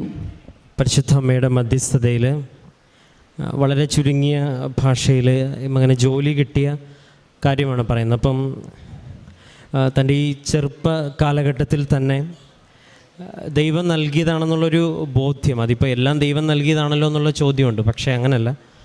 തൻ്റെ ജീവിതത്തിൽ താൻ വരുത്തിയ മാറ്റങ്ങൾക്കും തൻ്റെ ജീവിതത്തിൽ താൻ വരുത്തിയ വരുത്തിയ മാറ്റങ്ങൾക്കും ചെയ്ത നന്മകൾക്കും അത് തന്നെയാണ് ഉടമ്പടി എന്ന് പറയുന്നത്. നമ്മുടെ ചെയ്തിട്ടുള്ള ഒരുപാട് പ്രവർത്തനങ്ങളാണ്. അതിന് ദൈവം നൽകിയ സമ്മാനമാണെന്നുള്ളൊരു ബോധ്യത്തിലാണ് ഈ മകനിപ്പം സാക്ഷ്യം പറയുന്നത്. അതിലേറ്റവും പ്രധാനപ്പെട്ടത് ഉടമ്പടി എടുത്തതിന് ശേഷം എഴുതിയ പരീക്ഷയുടെ പ്രത്യേകത അത് വളരെ പെട്ടെന്ന് പറയുമ്പോൾ മനസ്സിലാവുന്നുണ്ട്. അതായത് ആദ്യം 10ാം ക്ലാസ് യോഗ്യതയുള്ള പരീക്ഷയിൽ നിന്ന് മാറി ഡിഗ്രി ഹോൾഡേഴ്സ് എഴുതുന്ന പരീക്ഷയിലാണ് ദൈവം അപ്പം ബോധ്യപ്പെടുത്തിയത് നിൻ്റെ മെറിറ്റിനേക്കാളുപരി നിൻ്റെ പ്രാർത്ഥനയ്ക്ക് ഞാൻ നിനക്കൊരു മറുപടി നൽകുമെന്നുള്ളൊരു ബോധ്യപ്പെടുത്തൽ ആ സാക്ഷ്യം പറയുമ്പോൾ ഉണ്ട്. അതിൽ ദൈവം അതിനെ ക്രമീകരിച്ചു, നെഗറ്റീവ് മാർക്ക് കുറഞ്ഞു എന്നൊക്കെ പറയുമ്പോഴും ഏറ്റവും അവസാനം ഇവിടെ ഒന്ന് പുതുക്കണമെന്ന് ഒരു പക്ഷേ അത് ആൻറ്റിയൊക്കെയാണ് കൂടുതൽ മോട്ടിവേറ്റ് ചെയ്ത് ഇങ്ങോട്ട് വിടുന്നത്. അപ്പോഴും പുതുക്കാനായിട്ട് തീരുമാനിക്കണം. അപ്പോഴൊരു ക്രൈസിസ് ഉണ്ട്, അതും വ്യക്തമായിട്ട് പറയുന്നുണ്ട്. കാരണം ലിസ്റ്റിൽ പേരുണ്ടെങ്കിൽ ഇതിനൊക്കെ ഒരു അപ്പോയിൻമെൻറ്റ് വരാനുള്ള കാലതാമസമുണ്ട്. അപ്പോൾ എനിക്കൊന്ന് കൂടെ ഉടമ്പടി എടുത്ത മറ്റേ ആൾക്ക് ആ പറയുന്ന ആൻറ്റിക്ക് എന്തായാലും വ്യക്തമായിട്ട് ഉടമ്പടി ഒരു വേഗതയുടെ പ്രാർത്ഥനയാണ്, മാതാവ് സമയത്തിന് മേൽ അധികാരമുള്ള അമ്മയാണ്, നീ കൂടുതൽ പ്രാർത്ഥിച്ച ഉറപ്പായിട്ടും ദൈവത്തിൽ ഇടപെടും എന്നുള്ളൊരു ബോധ്യം, ഒരുപക്ഷെ അനുഭവത്തിൽ നിന്ന് ലഭിച്ചൊരു ബോധ്യം ആ മകൾക്കുണ്ട്. അത് വ്യക്തമായിട്ട് പറഞ്ഞ് ഇവിടെ ഉടമ്പടി എടുത്ത് പുതുക്കാനായിട്ട് തീരുമാനിച്ച അന്ന് തന്നെ അദ്ദേഹത്തിന് ഉള്ള അപ്പോയിൻമെൻറ്റ് ലെറ്റർ വരികയും ഇന്ന് നാളെ അപ്പോയിൻമെൻറ്റ്, അതും പരിശുദ്ധ അമ്മയുടെ ഈ ആലയത്തിൻ്റെ തൊട്ടടുത്ത് ഒരു 1-2 കിലോമീറ്റർ പോലും പോകേണ്ടാത്ത തൊട്ടടുത്ത് തന്നെ അവിടുത്തെ വലിയൊരു പദവിയിലേക്ക് ഇദ്ദേഹം പ്ലേസ് ആവുകയും ചെയ്യണം. അപ്പം അതിന് വ്യക്തമായിട്ട് ഇദ്ദേഹം വ്യക്തമായിട്ട് പറയുന്നുണ്ട്, എൻ്റെ ജീവിതത്തിൽ ഞാൻ വരുത്തിയ മാറ്റവും എൻ്റെ ജീവിതത്തിൽ പുതുതായിട്ട് തുടങ്ങിയ നല്ല ശീലങ്ങളും എനിക്ക് ലഭിച്ച അനുഗ്രഹവും തമ്മിൽ എപ്പോഴും ബന്ധപ്പെട്ടിരിക്കുന്നത്. ഇത് തന്നെയാണ് കർത്താവിൻ്റെ ഉടമ്പടി എന്ന വാക്കിൽ ബൈബിൾ ആഗ്രഹിച്ച് പറയണത്. നീ വിശുദ്ധിയിൽ ജീവിച്ചാൽ നിനക്ക് ആവശ്യമുള്ളതെല്ലാം ഞാൻ തരും എന്നുള്ള ദൈവത്തിൻ്റെ ഉടമ്പടിയിൽ. അപ്പോൾ വിശുദ്ധിയിൽ ജീവിക്കാനായിട്ടാണ് ഉടമ്പടി പഠിപ്പിക്കുന്നത്. അതാണ് ഏറ്റവും അവസാനം. അതിവിടെ പറയുന്ന ഒരു വിശുദ്ധ ബലിയുടെ ഒരു കാര്യം വെച്ച് മാത്രമാണ്, ബാക്കി ഒരുപാട് കാര്യങ്ങൾ ചെയ്യുന്നുണ്ടെങ്കിലും. അതായത് ഇത്രയും നാൾ ഒരുപക്ഷെ ഒരു ചെറുപ്പ കാലഘട്ടത്തിലാകുമ്പോൾ എല്ലാവർക്കും ഉണ്ടാകുന്നൊരു ഏറ്റവും പുറകിൽ എവിടെയെങ്കിലുമൊക്കെ മാറിയിരുന്ന ഒരാൾ ഏറ്റവും ഫ്രണ്ടിലേക്ക് വന്നിട്ട് ഇദ്ദേഹം പറയുന്നൊരു സ്റ്റേറ്റ്മെൻറ്റ്, ഇതുവരെ കർത്താവിന് എന്നോടുള്ള സ്നേഹവും എനിക്ക് ദൈവത്തോടുള്ള സ്നേഹവും വർദ്ധിച്ചു എന്നുള്ളതാണ്. അപ്പോൾ അങ്ങനെ ഒരു സ്റ്റേറ്റ്മെൻറ്റ് പറയാൻ തക്കവിധം അതിങ്ങനെ പള്ളി പ്രസംഗം കേട്ടിട്ടോ ബുക്ക് വായിച്ചിട്ടോ പറയണതല്ലല്ലോ, ലൈഫിലെ ഒരു ഇൻസിഡൻറ്റ് വെച്ച് പറയണതാണ്. അതാണ് ഏറ്റവും വലിയൊരു ദൈവാനുഗ്രഹം എന്ന് പറയണത്. ഒപ്പം വ്യക്തിപരമായിട്ട് പ്രാർത്ഥനയിലേക്ക് കൂടുതൽ ശക്തിപ്പെടാനായിട്ട് ഇത് സഹായിച്ചു എന്നുള്ളതാണ്. അപ്പോൾ ആത്മീയമായ വളർച്ച തന്നെയാണ് ഉടമ്പടിയുടെ ലക്ഷ്യം. ഈ വളർച്ചയിലേക്ക് നമുക്ക് ചവിട്ടിക്കയറുവാനായിട്ട് നമ്മുടെ അനുദിനമുള്ള ഈ ആവശ്യങ്ങളൊരു നിയോഗമായിട്ട് വരും. അപ്പോൾ മാതാവ് വ്യക്തമായിട്ട് ഈ ഒരു കാര്യത്തിൽ ഇടപെട്ടു എന്നുള്ളൊരു ബോധ്യത്തിൽ നമ്മുടെ മുമ്പിൽ സാക്ഷ്യപ്പെടുത്തുമ്പോൾ ഇനി ഉടമ്പടി ജീവിതത്തിൽ മുന്നോട്ട് പോകുമ്പോൾ ഇനിയും ഇതുപോലെ വ്യക്തതയോടുകൂടി ഒരുപാട് ദൈവാനുഭവങ്ങൾ ഉണ്ടാവട്ടെ എന്നും ഒരുപാട് പേർക്ക് ഈ അനുഭവിച്ച ക്രിസ്തുവിനെയും മാതാവിനെയും പകർന്നു കൊടുക്കുവാൻ ദൈവം ഉപകരണമാക്കട്ടെ എന്നും പ്രാർത്ഥിക്കുന്നു. നമുക്ക് കരങ്ങളടിച്ച് ദൈവത്തിൻ്റെ നാമം മഹത്വപ്പെടും. എൻ്റെ പേര് നിതീഷ് എന്നാണ്. ഞാൻ നൂർനാടെന്ന് പറഞ്ഞ സ്ഥലത്തു നിന്നാണ് വരുന്നത്. ഞാൻ വർക്ക് ചെയ്യുന്നത് കുവൈറ്റിലാണ്, ഒരു ഇൻസ്ട്രുമെൻ്റ് എഞ്ചിനീയറായിട്ട് വർക്ക് ചെയ്യുകയാണ്. ഞാൻ ഈ കൃപാസനത്തെക്കുറിച്ച് അധികമൊന്നും കേട്ടിട്ടില്ല. ഞാൻ കേട്ടിട്ടുള്ളത് ട്രോളുകൾ മാത്രമായിരുന്നു. പക്ഷേ ഞാൻ ഇതിൽ കൃപാസനത്തിലോട്ട് വരാനുള്ള കാരണം, ഞാനൊരു 2019 ആദ്യമായിട്ട് കുവൈറ്റിലോട്ട് പോകുന്നത്. അവിടെ റിഫൈനറിയിലാണ് വർക്ക് ചെയ്യുന്നത്, ഇൻസ്ട്രുമെൻ്റ് എഞ്ചിനീയറായിട്ടാണ് വർക്ക് ചെയ്തുകൊണ്ടിരുന്നത്. ആ സമയത്ത് ഒരു വർഷം കഴിഞ്ഞപ്പോൾ ഓയിൽ ആൻഡ് ഗ്യാസ് ഇൻഡസ്ട്രിയിൽ വർക്ക് ചെയ്യുന്നവർക്കറിയാം, അവിടെ തന്നെ ഉള്ളൊരു ഏറ്റവും മെയിനായിട്ടുള്ളൊരു US ബേസ്ഡ് കമ്പനിയിൽ എനിക്കൊരു ജോലി കിട്ടുകയുണ്ടായി. ഞാനതിൻ്റെ ഇൻ്റർവ്യൂ അറ്റൻഡ് ചെയ്തു. അവരെനിക്ക് ഓഫർ ലെറ്റർ തന്നു, മെഡിക്കലെല്ലാം കഴിഞ്ഞു. പക്ഷേ ഞാൻ നിലവിൽ വർക്ക് ചെയ്തിരുന്ന കമ്പനി എനിക്ക് റിലീസ് തരാൻ അവർ തയ്യാറായില്ല. കുവൈറ്റിലെ റൂൾ അനുസരിച്ച് കമ്പനി റിലീസ് തന്നെങ്കിൽ മാത്രമേ നമുക്ക് ആ പുതിയ കമ്പനിയിൽ ജോയിൻ ചെയ്യാൻ പറ്റുകയുള്ളായിരുന്നു. ഞാൻ മാക്സിമം ട്രൈ ചെയ്തു. എല്ലാവരോടും എനിക്ക് എവിടെയൊക്കെ റിസോഴ്സസ് ഉണ്ടോ അവിടെ എല്ലാം പോയി എല്ലാവരോടും പറഞ്ഞു. പക്ഷേ എല്ലാവരും ഹെൽപ്ലെസ് ആയിരുന്നു. എനിക്ക് തരാൻ ഞാൻ നിലവിൽ വർക്ക് ചെയ്യുന്ന കമ്പനി എനിക്ക് റിലീസ് തന്നെങ്കിൽ മാത്രമേ അവിടെ ജോയിൻ ചെയ്യാൻ പറ്റുകയുള്ളൂ എന്നുള്ളൊരവസ്ഥ വന്നു. അങ്ങനെ ആ ഓഫർ പോയി. അങ്ങനെ ഒരു 3 വർഷം കഴിഞ്ഞപ്പോൾ 2023 വീണ്ടും ആ കമ്പനിയിൽ തന്നെ എനിക്കൊരു ഓഫർ വന്നു. ഞാൻ ഇൻ്റർവ്യൂ അറ്റൻഡ് ചെയ്തു. ഒരു എഞ്ചിനീയറായിട്ട് അവരെനിക്കൊരു ഓഫർ തന്നു. പക്ഷേ വീണ്ടും ഈ സെയിം പ്രോബ്ലം തന്നെ. എൻ്റെ നിലവിലുള്ള കമ്പനി എനിക്ക് റിലീസ് തരണം. ഞാൻ വർക്ക് ചെയ്യുന്ന കമ്പനിയിലുള്ള ഹയർ ഒഫീഷ്യൽസിനെ കണ്ടു. എല്ലാവരും പറഞ്ഞു നോക്കി. പക്ഷേ എൻ്റെ കോൺട്രാക്റ്റിംഗ് കമ്പനി എനിക്കത് തരാൻ തയ്യാറായില്ല. പിന്നെ ഞാൻ എനിക്ക് ഉള്ള റിസോഴ്സസ് വെച്ച് മാക്സിമം ട്രൈ ചെയ്തു, എന്നിട്ടും ഒന്നും നടന്നില്ല. അങ്ങനെ ഇരിക്കുമ്പോഴാണ് എൻ്റെ ഒരു ചുമ്മാതെ ഫേസ്ബുക്ക് സ്ക്രോൾ ചെയ്ത് പോകുമ്പോഴാണ് ഒരാൾ സാക്ഷ്യം പറയുന്നത് കേട്ടത്. സാക്ഷ്യം പറഞ്ഞപ്പം എൻ്റെ വീടിൻ്റെ അടുത്തുള്ളൊരു സ്ഥലപ്പേരാണ് പറഞ്ഞത്. അപ്പോൾ അന്നേരമാണ് ഞാനത് ഒന്നുകൂടെ നോക്കുന്നത്. എൻ്റെ ഒരു റിലേറ്റീവാണ് സാക്ഷ്യം പറഞ്ഞത്. അങ്ങനെയാണ് ഞാൻ ഈ കൃപാസനത്തെക്കുറിച്ച് കൂടുതലായിട്ട് അറിഞ്ഞിട്ട് വീണ്ടും ഓൺലൈൻ ഉടമ്പടിയാണ് എടുത്തത്. ഓൺലൈൻ ഉടമ്പടി എടുത്തു. ഈ ഓൺലൈൻ ഉടമ്പടി എടുക്കുമ്പോൾ നമുക്ക് മെയിൽ കൺഫർമേഷൻ വരും. മെയിൽ കൺഫർമേഷൻ വന്ന അന്ന് ഞാൻ ജസ്റ്റ് രാവിലെ ഇങ്ങനെ നോക്കുമ്പോഴാണ് മെയിൽ വന്നിട്ടുണ്ട്, നിങ്ങളുടെ ഉടമ്പടി അക്സെപ്റ്റ് ചെയ്തിരിക്കുമെന്ന് പറഞ്ഞ്. മെയിൽ വന്നു. അതിനുശേഷം ഞാൻ ബൈബിൾ എടുത്ത് ജസ്റ്റ് ഒന്ന് ഓപ്പൺ ചെയ്ത് നോക്കിയപ്പോൾ എനിക്ക് കിട്ടിയ വാക്യം ഇതാണ്: മനുഷ്യനാൽ അസാധ്യമായത് ദൈവത്താൽ സാധ്യമാകുമെന്ന്. ഞാൻ അന്ന് രാവിലെ തന്നെ ഞാൻ അത്രയും നാൾ ചോദിച്ചുകൊണ്ടിരുന്ന ആളുടെ അടുത്ത് ഞാൻ ചെന്നു. എനിക്ക് ഇങ്ങനെ പുതിയൊരു ഓഫർ കിട്ടിയിട്ടുണ്ട്, നിങ്ങളെന്നെ റിലീസ് ചെയ്യണമെന്ന് പറഞ്ഞു. അത്രയും നാൾ എല്ലാവരെയും ഈ ടോപ്പ് ഒഫീഷ്യലെ കൊണ്ട് പറയിപ്പിച്ചിട്ട് പോലും തരാത്ത ഒരാൾ എന്നോട് പറഞ്ഞത്, ആരും അറിയണ്ട, നീ പറയുന്ന സമയത്ത് തന്നെ. സാധാരണ നമുക്ക് നോട്ടീസ് പീരീഡ് 3 മാസമാണ്. ഞാൻ റിസൈൻ ലെറ്റർ കൊടുത്തു കഴിഞ്ഞ് കഴിഞ്ഞാൽ ഞാൻ ഓൾറെഡി റിസൈൻ ലെറ്റർ കൊടുത്തു. അപ്പോൾ എന്നോട് പറഞ്ഞത് 90 ദിവസം, 3 മാസം എന്ന് പറഞ്ഞാൽ 90 ദിവസം, നീ 90 ദിവസം വെയിറ്റ് ചെയ്യേണ്ട, നിനക്ക് എത്ര ദിവസത്തിനുള്ളിൽ പോകണം? ഞാൻ പറഞ്ഞു എനിക്കൊരു 30 അല്ലെങ്കിൽ 40 ദിവസത്തിനുള്ളിൽ പോകണമെന്ന് പറഞ്ഞു. അപ്പോൾ എന്നോട് പറഞ്ഞത്, ആരും അറിയണ്ട, 30 അല്ലെങ്കിൽ 40 ദിവസത്തിനുള്ളിൽ നിനക്ക് റിലീസ് തരാമെന്നാണ് പറഞ്ഞത്. ഞാൻ ഈ 30-35 ദിവസം കഴിഞ്ഞപ്പോൾ അവിടെ ചെന്നു. അവിടെ ചെന്നപ്പോൾ എൻ്റെ ലീഡ് എഞ്ചിനീയർ പോലും അറിഞ്ഞിട്ടില്ല എനിക്ക് റിലീസ് തരുന്ന കാര്യം. അങ്ങനെ എനിക്ക് റിലീസ് കിട്ടി. എനിക്ക് ആ പുതിയ കമ്പനിയിൽ ജോയിൻ ചെയ്യാൻ സാധിച്ചു. അതായിരുന്നു എൻ്റെ ഫസ്റ്റ് സാക്ഷ്യം വന്നിരുന്നത്. അത് ഞാൻ ഓൺലൈൻ ഉടമ്പടി ആയിരുന്നു എടുത്തിരുന്നത്. പിന്നെ രണ്ടാമത്തത് വന്നത്, ഞാൻ ആദ്യത്തെ വർഷം പോയപ്പോഴേ എനിക്ക് 3 വർഷം കഴിഞ്ഞിട്ടാണ് നാട്ടിൽ വരാൻ പറ്റിയത്. പുതിയ കമ്പനിയിൽ എനിക്ക് എല്ലാ 3 മാസം കൂടുമ്പോഴും 1 മാസം ലീവിൽ എനിക്ക് നാട്ടിൽ വരാൻ പറ്റും. അങ്ങനെ ഞാൻ ഈ കഴിഞ്ഞ നവംബറിൽ നാട്ടിൽ വന്നു. ഡിസംബറിൽ ഇവിടെ വന്നു തീർത്ഥാടന ഉടമ്പടി എടുത്തു. തീർത്ഥാടന ഉടമ്പടി എടുത്തപ്പോൾ ഞാൻ അതിൽ വെച്ചിരുന്ന 2-3 ഉടമ്പടികൾ ഓരോ മെയിനൊന്ന്, ഞാൻ നിലവിലിപ്പോൾ താമസിക്കുന്ന വീടിൻ്റെ മുന്നിലായിട്ട് ഞങ്ങൾക്ക് വേറൊരാളുടെ കുറേ സ്ഥലം കിടപ്പുണ്ടായിരുന്നു. അതൊരു 2-3 വർഷമായിട്ട് ഞങ്ങൾ ചോദിക്കുന്നുണ്ടായിരുന്നു. നമുക്ക് വീട് വെക്കാൻ വേണ്ടിയാണ് ചോദിച്ചത്, പക്ഷേ അവർ തരുന്നില്ലായിരുന്നു. നമ്മൾ ചോദിച്ചതിനേക്കാൾ ഒരു ഇരട്ടിയോളം പൈസയാണ് അവർ ചോദിച്ചുകൊണ്ടിരുന്നത്. അപ്പോൾ ഈ ഇവിടെ വന്ന് തീർത്ഥാടന ഉടമ്പടി എടുത്തപ്പോഴാണ് ഉപ്പും എണ്ണയൊക്കെ കിട്ടിയത്. ഞാനിങ്ങനെ കേട്ടിട്ടുണ്ട്, എല്ലാവരും ഉപ്പിട്ട് പ്രാർത്ഥിച്ചു അങ്ങനെയെന്ന് പറഞ്ഞ്. അപ്പോൾ ഞാൻ 5-ാം തീയതി ആയിരുന്നു 2023 ഡിസംബർ 5-ാം തീയതിയാണ് തിരിച്ചു പോകുന്നത്. 4-ാം തീയതിയാണ് തിരിച്ചു പോകുന്നത്. ഇവിടെ വന്ന് ഉടമ്പടി എടുത്തത് 4-ാം തീയതി രാവിലെ ആയിരുന്നു. വൈകിട്ടാണ് തിരിച്ചു പോകുന്നത്. അപ്പം 4-ാം തീയതി രാവിലെ ഉടമ്പടി എടുത്തു. വൈകിട്ട് ഇവിടുന്ന് വീട്ടിലോട്ട് ചെല്ലുന്ന സമയത്ത് ആ സ്ഥലത്ത് എല്ലാവരുടെയും സാക്ഷ്യത്തിൽ കേട്ടിട്ടുണ്ട് ഉപ്പിട്ട് പ്രാർത്ഥിച്ചു എന്നുള്ളത്. അപ്പം ഞാനും ഇതുപോലെ ചെയ്തു, ഉപ്പിട്ട് പ്രാർത്ഥിച്ചു. ദൈവമേ, ഇതെനിക്ക് വിധിച്ചതാണെങ്കിൽ തരണമെന്ന് പ്രാർത്ഥിച്ചു. ഏകദേശം 1 മാസത്തിനുള്ളിൽ തന്നെ ആ സ്ഥലം ഞങ്ങൾക്ക് വേണ്ടി എഗ്രിമെൻ്റ് എഴുതാൻ സാധിച്ചു. ഇപ്പോൾ ഒരാഴ്ച മുമ്പ് ആ സ്ഥലത്തിൻ്റെ രജിസ്ട്രേഷൻ കഴിഞ്ഞു എന്നുള്ളതല്ല അതിനകത്തിലെ പ്രത്യേകത. ഇതിൻ്റെ ഈ പ്രമാണങ്ങളെല്ലാം അതിൻ്റെ മുന്നത്തെ ഓണർ നമുക്ക് തന്നപ്പോൾ ആൾ ഞങ്ങളോട് പറഞ്ഞൊരു ഡയലോഗ് ഇതാണ്: ഇതിനേക്കാൾ കൂടുതൽ വില ആൾക്കാർ വന്ന് പറഞ്ഞതാണ്, എന്തുകൊണ്ടോ ഞങ്ങൾക്ക് അന്നേരം കൊടുക്കാൻ തോന്നിയില്ലേ, എന്തോ ഒരു ദൈവാനുഗ്രഹം നിങ്ങളുടെ കൂടെയാണുള്ളത്, അതുകൊണ്ടാണെന്ന് പറഞ്ഞു. പിന്നെയുള്ളത് അടുത്ത സാക്ഷ്യം, ഒരു 2 വർഷമായിട്ട് വിവാഹത്തെക്കുറിച്ച് പല ആലോചനകൾ വന്നിട്ടുണ്ടായിരുന്നു. അപ്പോൾ കഴിഞ്ഞ വട്ടം വന്നപ്പോഴേ ഒരു ആലോചന ഇങ്ങനെ വന്നു. പക്ഷേ അത് ലാസ്റ്റിൽ ഡേറ്റിൻ്റെ സമയം വന്നപ്പോൾ അങ്ങോട്ടും ഇങ്ങോട്ടും ഉള്ളൊരു സംസാരത്തിൻ്റെ പുറത്ത് അത് വേണ്ടാന്ന് വെച്ച് അങ്ങനെ അങ്ങ് പോവുകയും ചെയ്തു. അപ്പോഴാണ് ഞാൻ ഈ ജോബൊക്കെ മാറിയത്. അപ്പം എനിക്ക് 3 മാസത്തിലൊരിക്കൽ നാട്ടിൽ വരാൻ പറ്റും. അപ്പോൾ ഇപ്പം ഉടനെ തന്നെ വിവാഹം വേണ്ട, കുറച്ച് നാൾ കഴിഞ്ഞിട്ട് മതി എന്നുള്ളൊരു കാര്യത്തിൽ നിൽക്കുകയായിരുന്നു. അങ്ങനെ ഇരിക്കുമ്പോഴാണ് ഞാൻ ഇവിടെ വന്ന് ഉടമ്പടി എടുത്തത്. ഉടമ്പടിയിൽ ഈ കാര്യവും വെച്ചിട്ടുണ്ടായിരുന്നു, ഇതിനൊരു തീരുമാനം ആകണമെന്നുള്ളൊരിത് വെച്ചിട്ടുണ്ടായിരുന്നു. പക്ഷേ ഇവിടെ വന്ന് പോയതിന് ശേഷം, ഞാനിവിടെ വന്ന് ഡിസംബർ 4-ാം തീയതിയാണ് ഉടമ്പടി എടുക്കുന്നത്. ഡിസംബർ ഒരു 25-26 ആയപ്പോൾ ഒരു പ്രപ്പോസൽ വരികയുണ്ടായി. അപ്പോൾ കുട്ടി നാട്ടിലില്ല, മാൾട്ടയിലാണ്. അപ്പം ഞാനതൊരു കൺഫ്യൂഷൻ വെച്ചിരിക്കുന്നു. ഞാൻ കുവൈറ്റിലാണ്, ആൾ മാൾട്ടയിലാണ്. ഇത് മുന്നോട്ട് കൊണ്ടുപോകണോ വേണ്ടയോ എന്നുള്ള രീതിയിൽ ഞാനിങ്ങനെ ഒരു കൺഫ്യൂഷൻ ഇരിക്കുമ്പോഴാണ് ആ ആഴ്ചയിൽ അച്ഛൻ്റെ ധ്യാനം കൂടുമ്പോൾ ഞാൻ ഡ്യൂട്ടിയിൽ, എനിക്ക് 12 അവർ ഡ്യൂട്ടിയാണ്. അപ്പോൾ ഡ്യൂട്ടിയിൽ മൊബൈൽ യൂസ് ചെയ്യാം, പക്ഷേ സൈറ്റിൽ പോകുമ്പോൾ നമുക്ക് ഓൺലൈനായിട്ട് ധ്യാനം കൂടാൻ പറ്റില്ല. പക്ഷേ എനിക്ക് ടൈം കിട്ടിയപ്പോൾ ഞാൻ അന്ന് ധ്യാനം ഓപ്പൺ ചെയ്തപ്പോൾ ഞാൻ ഫസ്റ്റ് കേൾക്കുന്ന വാക്ക്, അച്ഛൻ ഏതോ ഒരു ടോപ്പിക്കിനെ കുറിച്ച് സംസാരിക്കുകയാണ്. അച്ഛൻ പറയുന്ന വാക്ക് മാൾട്ട എന്നാണ്. ആ പ്രപ്പോസലുമായിട്ട് മുന്നോട്ട് പോയി.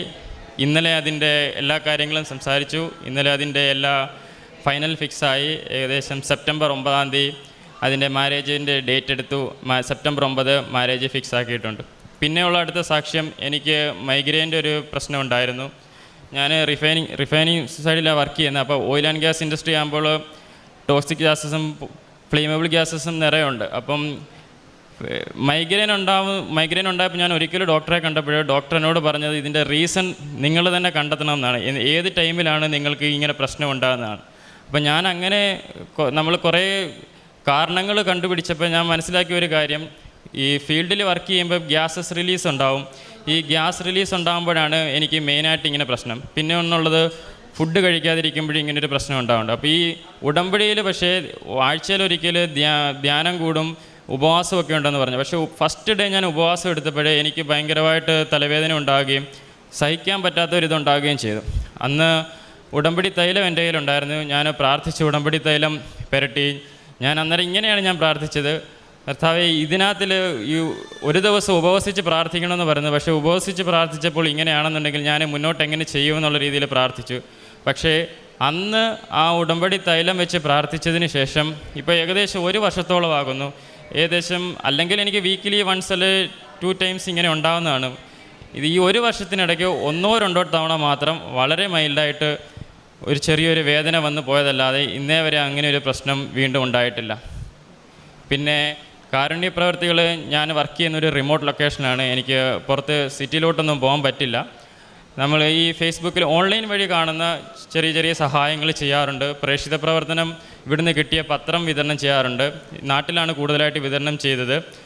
ജോലി ചെയ്യുന്ന സ്ഥലത്ത് വളരെ കുറച്ച് മാത്രമാണ് എനിക്ക് ആക്സസ് ഉള്ളത്.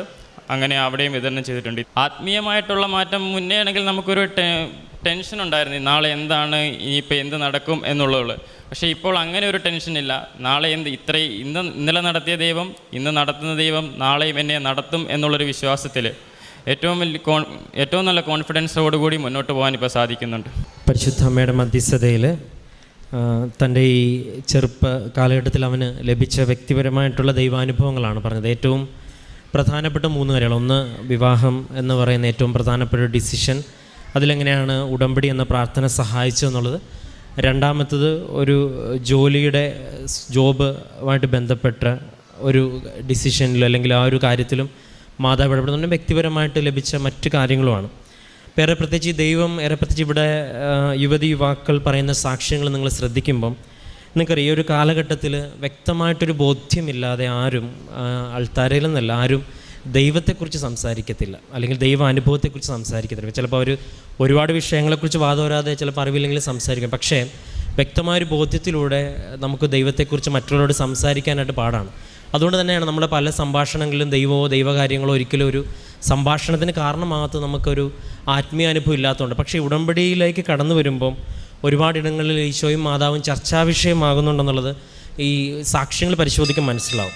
അപ്പോൾ ഈശോ അത് അത്രയും വ്യക്തമായിട്ട്, ഒരുപക്ഷെ അവർ വളരെ ചുരുങ്ങിയ ഭാഷയിൽ, നേരത്തെ ബഹുമ്മയുടെ അച്ഛൻ പറഞ്ഞതുപോലെ ചുരുങ്ങിയ ഭാഷയിൽ അത് അവതരിപ്പിക്കുമ്പം വ്യക്തമായിട്ട് അനുഭവങ്ങൾ ഉള്ളതുകൊണ്ടാണ്. കാരണം ഇവിടെ ഒന്ന് ഉടമ്പടി എടുത്ത് പെട്ടെന്ന് തന്നെ കാര്യങ്ങൾ ക്രമപ്പെട്ടു എന്ന് ഈ മകന് വിശ്വസിക്കത്തക്കതൊരു അനുഭവം. രണ്ടാമത്തേത്, തൻ്റെ വീടിൻ്റെ സ്ഥലവുമായിട്ട് ബന്ധപ്പെട്ട സമയത്തും അവസാനം പറഞ്ഞിട്ടുണ്ട്, ഇതിൽ ഞാൻ വിശ്വസിക്കാനായിട്ട് കാരണം അദ്ദേഹം ആ കാര്യങ്ങളെല്ലാം റെഡിയാക്കി തന്നതിന് ശേഷം പറഞ്ഞ്, ഇതിനേക്കാളും വലിയ ആൾക്കാർ ഞങ്ങളുടെ വലിയ എമൗണ്ട് വാഗ്ദാനം ഉണ്ടായിട്ടും നിങ്ങൾക്കൊരു ദൈവാനുഗ്രഹമുണ്ട്, നിങ്ങൾക്ക് തരാനായിട്ട് എനിക്ക് തോന്നിയത്. കാരണം ഇതെല്ലാം വെച്ച നിയോഗങ്ങളായതുകൊണ്ടും അതിലൊരു അസാധ്യത ഉള്ളതുകൊണ്ടാണല്ലോ നമ്മൾ വെക്കുന്നത്. അപ്പോൾ അതിലൊക്കെ ഒരു ദൈവിക ഇടപെടലുണ്ടെന്നൊരു പക്ഷേ ഈ വ്യക്തി പൂർണ്ണമായിട്ടും അല്ലെങ്കിൽ കുടുംബം പൂർണ്ണമായിട്ട് വിശ്വസിക്കേണ്ടതിന് ദൈവം അത്തരത്തിലൊരു കമ്മ്യൂണിക്കേഷൻ നടക്കുന്നുണ്ട്. നമ്മളിപ്പോൾ ഒരു ചുവന്ന ലൈറ്റ് കാണുമ്പോൾ വണ്ടി നിർത്തണമെന്നൊക്കെ പറയുന്നതും ഒരാൾ നിർത്തണമെന്ന് പറയുന്നത് രണ്ടും കമ്മ്യൂണിക്കേഷനാണ്. ചെറുതും വലുതുമായിട്ട് ഒരു വ്യക്തിയുടെ ജീവിതത്തിൽ ഇതുപോലെ ദൈവം സംസാരിക്കുന്നുണ്ട് എന്ന് നമ്മളെ ബോധ്യപ്പെടുത്തുന്ന ഒരു സാക്ഷ്യം കൂടിയാണ്. ഏറ്റവും അവസാനം വ്യക്തിപരമായിട്ടൊരു ധൈര്യം തോന്നി എന്ന് പറയുമ്പോൾ എല്ലാ സാക്ഷ്യത്തിലും, അത് ഏത് മതത്തിലുള്ളവരും ഏത് പ്രായത്തിലുള്ളൊരു സാക്ഷ്യം പറയുമ്പോൾ ഉടമ്പടിയിൽ നിന്ന് ലഭിച്ച ഒരു ധൈര്യത്തിനെക്കുറിച്ച് പറയുന്നുണ്ട്. അതൊരു ദൈവ സാന്നിധ്യത്തിൻ്റെ ധൈര്യമാണ്. ഒപ്പം ഉടമ്പടിയിൽ വ്യക്തമായിട്ട് മുന്നോട്ട് പോകാനായിട്ടുള്ളൊരു ശ്രമമുണ്ട്. അങ്ങനെ ഒരു ബോധ്യത്തിൽ ഈ കാലഘട്ടത്തിലുള്ള ഒരുപാട് യുവതീ-യുവാക്കന്മാർ നമ്മുടെ മുൻപിൽ നിന്ന് ദൈവാനുഭവം പങ്കുവെക്കുമ്പം അത്രത്തോളം ദൈവം ഈ പ്രാർത്ഥനയോടൊപ്പം സഞ്ചരിക്കുന്നുണ്ട്. അതുതന്നെയാണ് അതിൻ്റെ ഏറ്റവും വലിയ വാസ്തവം. അല്ലെങ്കിൽ പരിശുദ്ധമ്മയുടെ പ്രത്യക്ഷീകരണം ഈ ആൾക്കാരിൽ സംഭവിച്ചതായിട്ട് ദൈവം ഈ ലോകം അറിയണമെന്ന് ആഗ്രഹിക്കുന്നുണ്ട്.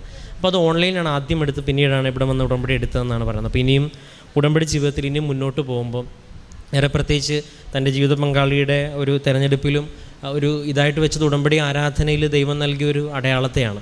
അപ്പോൾ ഈ പ്രാർത്ഥനയിൽ ഒരാൾ അല്ലെങ്കിൽ കൂട്ടുകാരോട് ചോദിച്ചിട്ട് അങ്ങനെയല്ലല്ലോ. അപ്പോൾ പ്രാർത്ഥിച്ചുകൊണ്ട് ദൈവം നടക്കുന്ന ഒരാളെ ലീഡ് ചെയ്യുന്നുണ്ടെന്ന്, കർത്താവിൻ്റെ ഇടയനാണ് എനിക്കൊന്നിനും കുറവുണ്ടായാലെന്നൊക്കെ പറയുന്ന വചനത്തിൻ്റെയൊക്കെ ഒരു ജീവിക്കുന്ന ഒരു സാക്ഷ്യങ്ങളാണ് ഇവിടെ എല്ലാവരും പറയുന്നത്. പ്രത്യേകിച്ച് ഈ ഒരു സാക്ഷി ഇനി മുൻപോട്ടുള്ള യാത്രയിൽ ദൈവഹിതം എന്താണെന്ന് ആരായുവാനായിട്ട് പ്രാർത്ഥനയിൽ ശക്തിപ്പെടുവാൻ ഈ മകന് സാധിക്കട്ടെ എന്നും ഉടമ്പടി ജീവിതം സഹായിക്കട്ടെ എന്ന് പ്രാർത്ഥിക്കുന്നു. നമുക്ക് കരങ്ങളടിച്ച് ദൈവത്തിൻ്റെ നാമം മഹത്വപ്പെടുത്താം. എൻ്റെ പേര് ശ്രുതി, ഞാൻ എറണാകുളത്ത് നിന്ന് വരുന്നു. എനിക്ക് കൃപാസനം പത്രം ആദ്യമായിട്ട് ലഭിക്കുന്നത് ഞാൻ ജോലി ചെയ്യുന്ന സ്ഥലത്ത് നിന്നാണ്. ഞാനൊരു ഗവൺമെൻറ് ഹോസ്പിറ്റലിൽ ഡയറ്റീഷ്യനായിട്ട് ജോലി ചെയ്ത് വരികയായിരുന്നു. എനിക്ക് ഗർഭകാലത്തിൽ എനിക്ക് BP-യുടെ പ്രശ്നം ഉണ്ടായിരുന്നു. ഒരുപാട് കൂടുതലായിരുന്നു എനിക്ക് BP. ഞാൻ പ്രസവത്തിന് ശേഷവും എനിക്ക് 140-90 കൂടുതൽ BP ഉണ്ടായിരുന്നു. അപ്പോൾ ഞാൻ ഡോക്ടറെ കാണിച്ചപ്പോൾ ഡോക്ടർ പറഞ്ഞു മരുന്ന് കഴിക്കണം എന്ന് പറഞ്ഞു. അപ്പോഴാണ് ഞാൻ എൻ്റെ ഡിപ്പാർട്ട്മെൻറ്റിലോട്ട് തിരിച്ചു വന്നപ്പോൾ അവിടെ ഒരു കൃപാസനം പത്രം കണ്ടു. ഞാൻ കൃപാസനം പത്രം കയ്യിലെടുത്ത് മാതാവിനോട് പ്രാർത്ഥിച്ചു, മാതാവേ എൻ്റെ BP എനിക്ക് നോർമലാക്കി തരണേന്ന് പ്രാർത്ഥിച്ചു. അന്ന് മുതൽ ഇന്നത്തെ ദിവസം വരെ എനിക്ക് വളരെ നോർമലാണ് എൻ്റെ BP. എനിക്ക് ഇതുവരേക്കും മരുന്ന് കഴിക്കേണ്ട അവസ്ഥ വന്നിട്ടില്ല. പിന്നെ അടുത്തതായിട്ട് ഞാൻ കൃപാസനത്തിൽ ഓൺലൈനിലായിട്ട് ഉടമ്പടി എടുത്തിട്ടുണ്ടായിരുന്നു. എനിക്ക് ജോലിയുടെ ട്രാൻസ്ഫറിൻ്റെ ഭാഗമായിട്ടാണ് ഞാൻ ഉടമ്പടി എടുത്തിട്ടുണ്ടായിരുന്നത്. ഞാൻ കോഴിക്കോട് ജില്ലയിലായിരുന്നു വർക്ക് ചെയ്തുകൊണ്ടിരുന്നത്. എൻ്റെ ഹസ്ബൻഡിന് എറണാകുളത്ത് ട്രാൻസ്ഫർ ആയതിൻ്റെ ഭാഗമായിട്ട് പിന്നെ ഞങ്ങൾക്കൊരു കുഞ്ഞും കൂടെ ഉണ്ടായിരുന്നു. അതുകൊണ്ട് എനിക്ക് എൻ്റെ ജോലി ഉപേക്ഷിക്കേണ്ട അവസ്ഥയിലായിരുന്നു. എറണാകുളം ജില്ലയിലാണെങ്കിൽ അവിടെ വേക്കൻസി ഒന്നും ഉണ്ടായിരുന്നില്ല. ഞാൻ ഓൺലൈൻ ഉടമ്പടി എടുത്തതിൻ്റെ ഭാഗമായിട്ട് 90 ദിവസത്തിനുള്ളിൽ എനിക്ക് അവിടെ ഒരു വേക്കൻസി വരികയും എനിക്ക് സ്ഥലം മാറ്റം ലഭിക്കുകയും ചെയ്തു. പിന്നീട് ഞാൻ നേരിട്ട് കൃപാസനത്തിൽ വന്നിട്ട് ഉടമ്പടി എടുത്ത് പ്രാർത്ഥിച്ചു. എൻ്റെ അച്ഛൻ്റെയും അമ്മയ്ക്കും വേണ്ടിയിട്ടായിരുന്നു പ്രാർത്ഥിച്ചിട്ടുണ്ടായിരുന്നത്. അവർക്ക് ആരോഗ്യ ഇൻഷുറൻസ് എടുക്കാൻ വേണ്ടിയിട്ടായിരുന്നു. അതിനായിട്ടുള്ള സാമ്പത്തികമൊന്നും ഞങ്ങളുടെ കയ്യിലുണ്ടായിരുന്നില്ല. പക്ഷേ മാതാവിനോട് ഉടമ്പടി എടുത്ത് പ്രാർത്ഥിച്ചതിൻ്റെ ഫലമായിട്ട് അവർക്ക് ജീവിതകാലം മുഴുവനും ആരോഗ്യ ഇൻഷുറൻസ് പുതുക്കി വരാനുള്ള പൈസ, സാമ്പത്തിക സഹായം എല്ലാം മാതാവ് ഞങ്ങൾക്ക് കാണിച്ചു തന്നു. അതുപോലെ തന്നെ ഞാൻ ഹിന്ദു ബാക്ക്ഗ്രൗണ്ടിലുള്ള ഒരാളാണ്. പക്ഷേ എനിക്ക് ഈശോയിലാണ് വിശ്വാസം ഉണ്ടായിരുന്നത്. ഞാൻ ഈശോയോട് പ്രാർത്ഥിച്ചതിൻ്റെ ഫലമായിട്ട് എന്നെപ്പോലെ തന്നെ എൻ്റെ അതേ കാസ്റ്റിൽ നിന്നും എനിക്ക് ഈശോയിൽ എന്നെപ്പോലെ തന്നെ വിശ്വാസമുള്ള ഒരാളെ ഈശോ എനിക്ക് കൊണ്ടുവന്ന് തന്നു. പക്ഷേ ഞങ്ങളുടെ കുടുംബത്തിൽ കുടുംബ പ്രാർത്ഥനയൊന്നും ഉണ്ടായിരുന്നില്ല.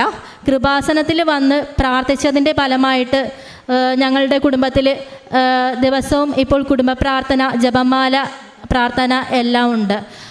മാതാവിനെ ഞാൻ ഹിന്ദു ബാക്ക്ഗ്രൗണ്ടിൽ നിന്ന് വന്നുകൊണ്ട് എനിക്ക് അറിയില്ലായിരുന്നു മാതാവിനെ പ്രാർത്ഥിക്കുന്നത് ശരിയായിട്ടുള്ള കാര്യമാണോ എന്നൊക്കെ. ഈ ക്രിസ്തീയ സഭയിൽ തന്നെ പലതരം സഭകളുണ്ടല്ലോ, അപ്പോൾ എനിക്കറിയില്ലായിരുന്നു. അപ്പോൾ ഞാൻ ഈശോയോട് ചോദിക്കുമ്പോൾ ഈശോ എനിക്ക് എല്ലാത്തിനും ബൈബിളിലൂടെ എനിക്ക് ഉത്തരം തരാറുണ്ടായിരുന്നു. അപ്പോൾ ഞാൻ ഈശോയോട് ചോദിച്ചു, ഈശോയെ മാതാവിനെ പ്രാർത്ഥിക്കുന്നത് ശരിയാണോ എന്ന് ചോദിച്ചപ്പോൾ എനിക്ക് ഈശോ തന്ന വചനം, ഏലീശ അമ്മ ഗർഭിണിയായിരുന്നപ്പോൾ മാതാവ് എലീശാമ്മയെ ശുശ്രൂഷിക്കാൻ വേണ്ടിയിട്ട് അവരുടെ വീട്ടിലോട്ട് പോയി. അപ്പോൾ അവരുടെ കുട്ടി സന്തോഷം കൊണ്ട് തുള്ളിച്ചാടി, അവർ പരിശുദ്ധാത്മാവിനാൽ നിറഞ്ഞു എന്ന വചനമാണ് എനിക്ക് ലഭിച്ചത്. അതിൻ്റെ പിറ്റേ ദിവസം രാത്രിയിൽ ഈശോയും മാതാവും കൂടെ ഇവിടെ ഉള്ള സിൽവർ ഗ്രേ കളറിലുള്ള മാതാവും ഈശോയും അതേ സിൽവർ ഗ്രേ കളറിലുള്ള ഡ്രസ്സായിരുന്നു ഈശോയ്ക്കും ഉണ്ടായിരുന്നത്. മാതാവ് അമ്മയും ഈശോ കുഞ്ഞു ഈശോയുമാണ്. ഞാനൊരു അമ്പലത്തിൽ കയറിയിരിക്കുമായിരുന്നു. അമ്പലത്തിൽ നിന്ന് ഞാൻ ഇറങ്ങി വരുമ്പോൾ മാതാവും ഈശോയും കൂടെ എൻ്റെ അടുത്തേക്ക് ഓടി വന്നു. എൻ്റെ അടുത്തേക്ക് ഓടി വന്നപ്പോൾ കുഞ്ഞായിരുന്ന ഈശോ വലുതാവുകയും മാതാവ് ഇവിടെയുള്ള കൃപാസനത്തിലെ മാതാവിൻ്റെ സ്വരൂപമായിട്ട് മാറുകയും ചെയ്തു. ഈശോ എന്നെ കെട്ടിപ്പിടിച്ചു. ഈശോ എന്നോട് ചോദിച്ചു, നിനക്ക് എന്താ വേണ്ടതെന്ന് ചോദിച്ചു. അപ്പം ഞാൻ പറഞ്ഞു, എനിക്ക് പരിശുദ്ധാത്മാവിനെ വേണമെന്ന് പറഞ്ഞു. അപ്പോൾ ഈശോ മാതാവിൻ്റെ സ്വരൂപം എൻ്റെ കയ്യിൽ വെച്ച് തന്നു. എന്നിട്ട് ഞാൻ ആ മാതാവിൻ്റെ സ്വരൂപം കൊണ്ട് നടന്ന് നീങ്ങി. ഈശോ അവിടെ അപ്രത്യക്ഷമാവുകയും ചെയ്തു. അതുപോലെ തന്നെ ഞാൻ ഒരുപാട് സങ്കടത്തോടെ ഒരു പള്ളിയിൽ പോയി പ്രാർത്ഥിച്ച് തിരികെ വരുമ്പോൾ എൻ്റെ കയ്യിൽ കൃപാസനത്തിലെ കാശ് രൂപം ഉണ്ടായിരുന്നു. തിരികെ വരുമ്പോൾ എനിക്ക് വളരെ സങ്കടത്തോടെ ഞാൻ കരഞ്ഞ് പ്രാർത്ഥിച്ചിട്ട് വരികയായിരുന്നു. എനിക്ക് ആരോടും ക്ഷമിക്കുവാനും എല്ലാവരെയും ആരെങ്കിലും എന്നോട് ദേഷ്യപ്പെട്ട് സംസാരിച്ചാൽ എനിക്ക് അവരോട് തിരിച്ച് ദേഷ്യം മാത്രമേ തോന്നുകയുണ്ടായിരുന്നുള്ളൂ. എനിക്ക് അവരോട് സ്നേഹത്തോടെ സംസാരിക്കാൻ എനിക്ക് കഴിവില്ലായിരുന്നു. അപ്പോൾ ഞാൻ ഈശോയോടും മാതാവിനോടും വളരെ കരഞ്ഞ് പ്രാർത്ഥിച്ചു ഒരു പള്ളിയിൽ പോയിട്ട്. പിന്നെ ഞാൻ ആ പള്ളിയിൽ നിന്ന് ഇറങ്ങി വരുമ്പോൾ ഒരു കൂനുള്ള ഒരു സ്ത്രീ, ഒരു 40 വയസ്സുള്ള ഒരു കൂനുള്ള സ്ത്രീ എൻ്റെ നേരെ കൈ നീട്ടി എന്നോട് പറഞ്ഞു, എന്നെ ഒന്ന് കുറച്ചപ്പുറം വരെ എന്നെ ഒന്ന് കൈ പിടിച്ച് എന്നെ അങ്ങോട്ടേക്ക് കൊണ്ടുപോകണം, എനിക്ക് വയ്യ, എനിക്ക് കൂനുള്ളത് കൊണ്ട് എനിക്ക് വയ്യ എന്ന് പറഞ്ഞു. അപ്പോൾ ഞാൻ അവരുടെ കൈ പിടിച്ചപ്പോൾ തന്നെ എനിക്ക് എൻ്റെ മനസ്സിൽ ഒരുപാട് സമാധാനം ഉണ്ടായി.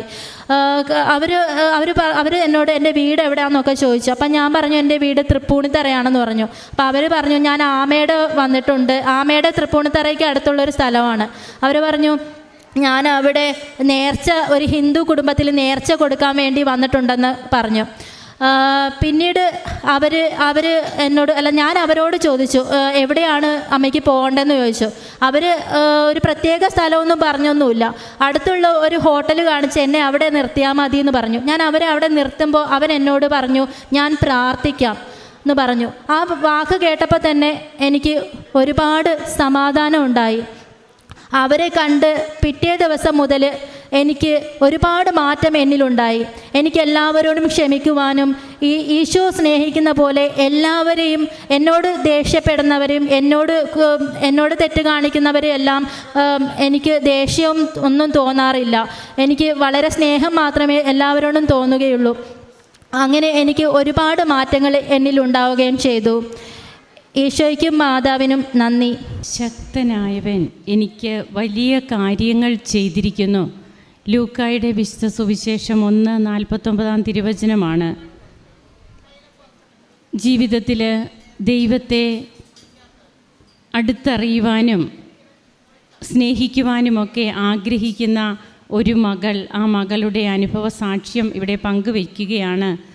താൻ ഓൺലൈൻ ഉടമ്പടിയാണ് ആദ്യം എടുത്തത്. പിന്നീട് ഇന്ന് ഇവിടെ വന്ന തീർത്ഥാടന ഉടമ്പടി എടുത്തിരിക്കുകയാണ്. അപ്പോൾ ഓൺലൈൻ ഉടമ്പടിയിലൂടെ ഈ മകൾക്ക് ലഭിച്ച ഓരോ അനുഭവങ്ങളാണ് ഇവിടെ പങ്കുവെച്ചത്. അതിനോടൊപ്പം തന്നെ എങ്ങനെയാണ് ഈശോയും അമ്മയുമൊക്കെ ഈ മകൾക്ക് വളരെ പ്രത്യേകമായ ഒരു സാഹചര്യത്തിൽ, അതായത് ഈശോയോടാണ് എല്ലാത്തിനും അനുവാദം ചോദിക്കുന്നത്, ഈശോയോട് അഭിപ്രായം ചോദിക്കുമ്പോൾ ബൈബിളിലൂടെ ഈശോ ഈ മകളോട് സംസാരിക്കുമെന്നാണ് നാം കേട്ടത്. പിന്നെ ഒരു സ്വപ്നത്തിൽ എന്താണ് കണ്ടതെന്നും അങ്ങനെ അമ്മയെ കൊടുത്തിട്ട് ഈശോ മറയുകയാണ് ഉണ്ടായതെന്നാണ്.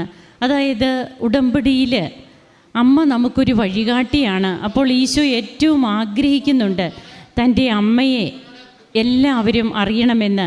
കാനായിലെ കല്യാണ വിരുന്നിൽ വീഞ്ഞ് തീർന്നു പോയത് ഈശോയാണ് ആദ്യം അറിഞ്ഞത്. ഈശോയ്ക്ക് അറിയാമായിരുന്നു അത്. പക്ഷേ ഈശോ കാത്തിരിക്കുകയാണ് അമ്മ അതിനെക്കുറിച്ച് പറയുവാൻ.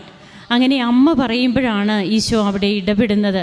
അതാണ് അമ്മയ്ക്ക് ഈശോ കൊടുക്കുന്ന ആദരവ്. ഇതാണ് നമുക്ക് ഉടമ്പടിയിൽ ഓരോ അനുഭവ സാക്ഷ്യങ്ങളിലും നമുക്കതാണ് കാണുവാൻ കഴിയുക. അതുകൊണ്ട് അമ്മയുടെ ഒരു വാക്കും ഈശോ നിരസിക്കില്ല.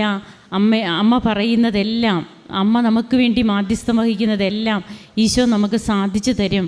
ഈ മകൾക്കും കുടുംബത്തിനും ലഭിച്ച എല്ലാ കൃപകൾക്കും അതുപോലെ തന്നെ ഈ മകൾക്ക് കിട്ടിയ ബോധ്യങ്ങൾ, ദൈവസ്നേഹത്തിൽ വളരുവാനായിട്ടൊക്കെ ഈ മകൾക്ക് എന്തുമാത്രം തീക്ഷ്ണതയാണ്. ആ ഒരു ബോധ്യങ്ങൾക്കൊക്കെ നമുക്ക് കരങ്ങളടിച്ച് ഈശോയ്ക്കും അമ്മയ്ക്കും നന്ദി പറയാം, ദൈവത്തെ ആരാധിക്കാം. യേശുവേ നന്ദി, യേശുവേ സ്തുതി, യേശുവേ ആരാധന.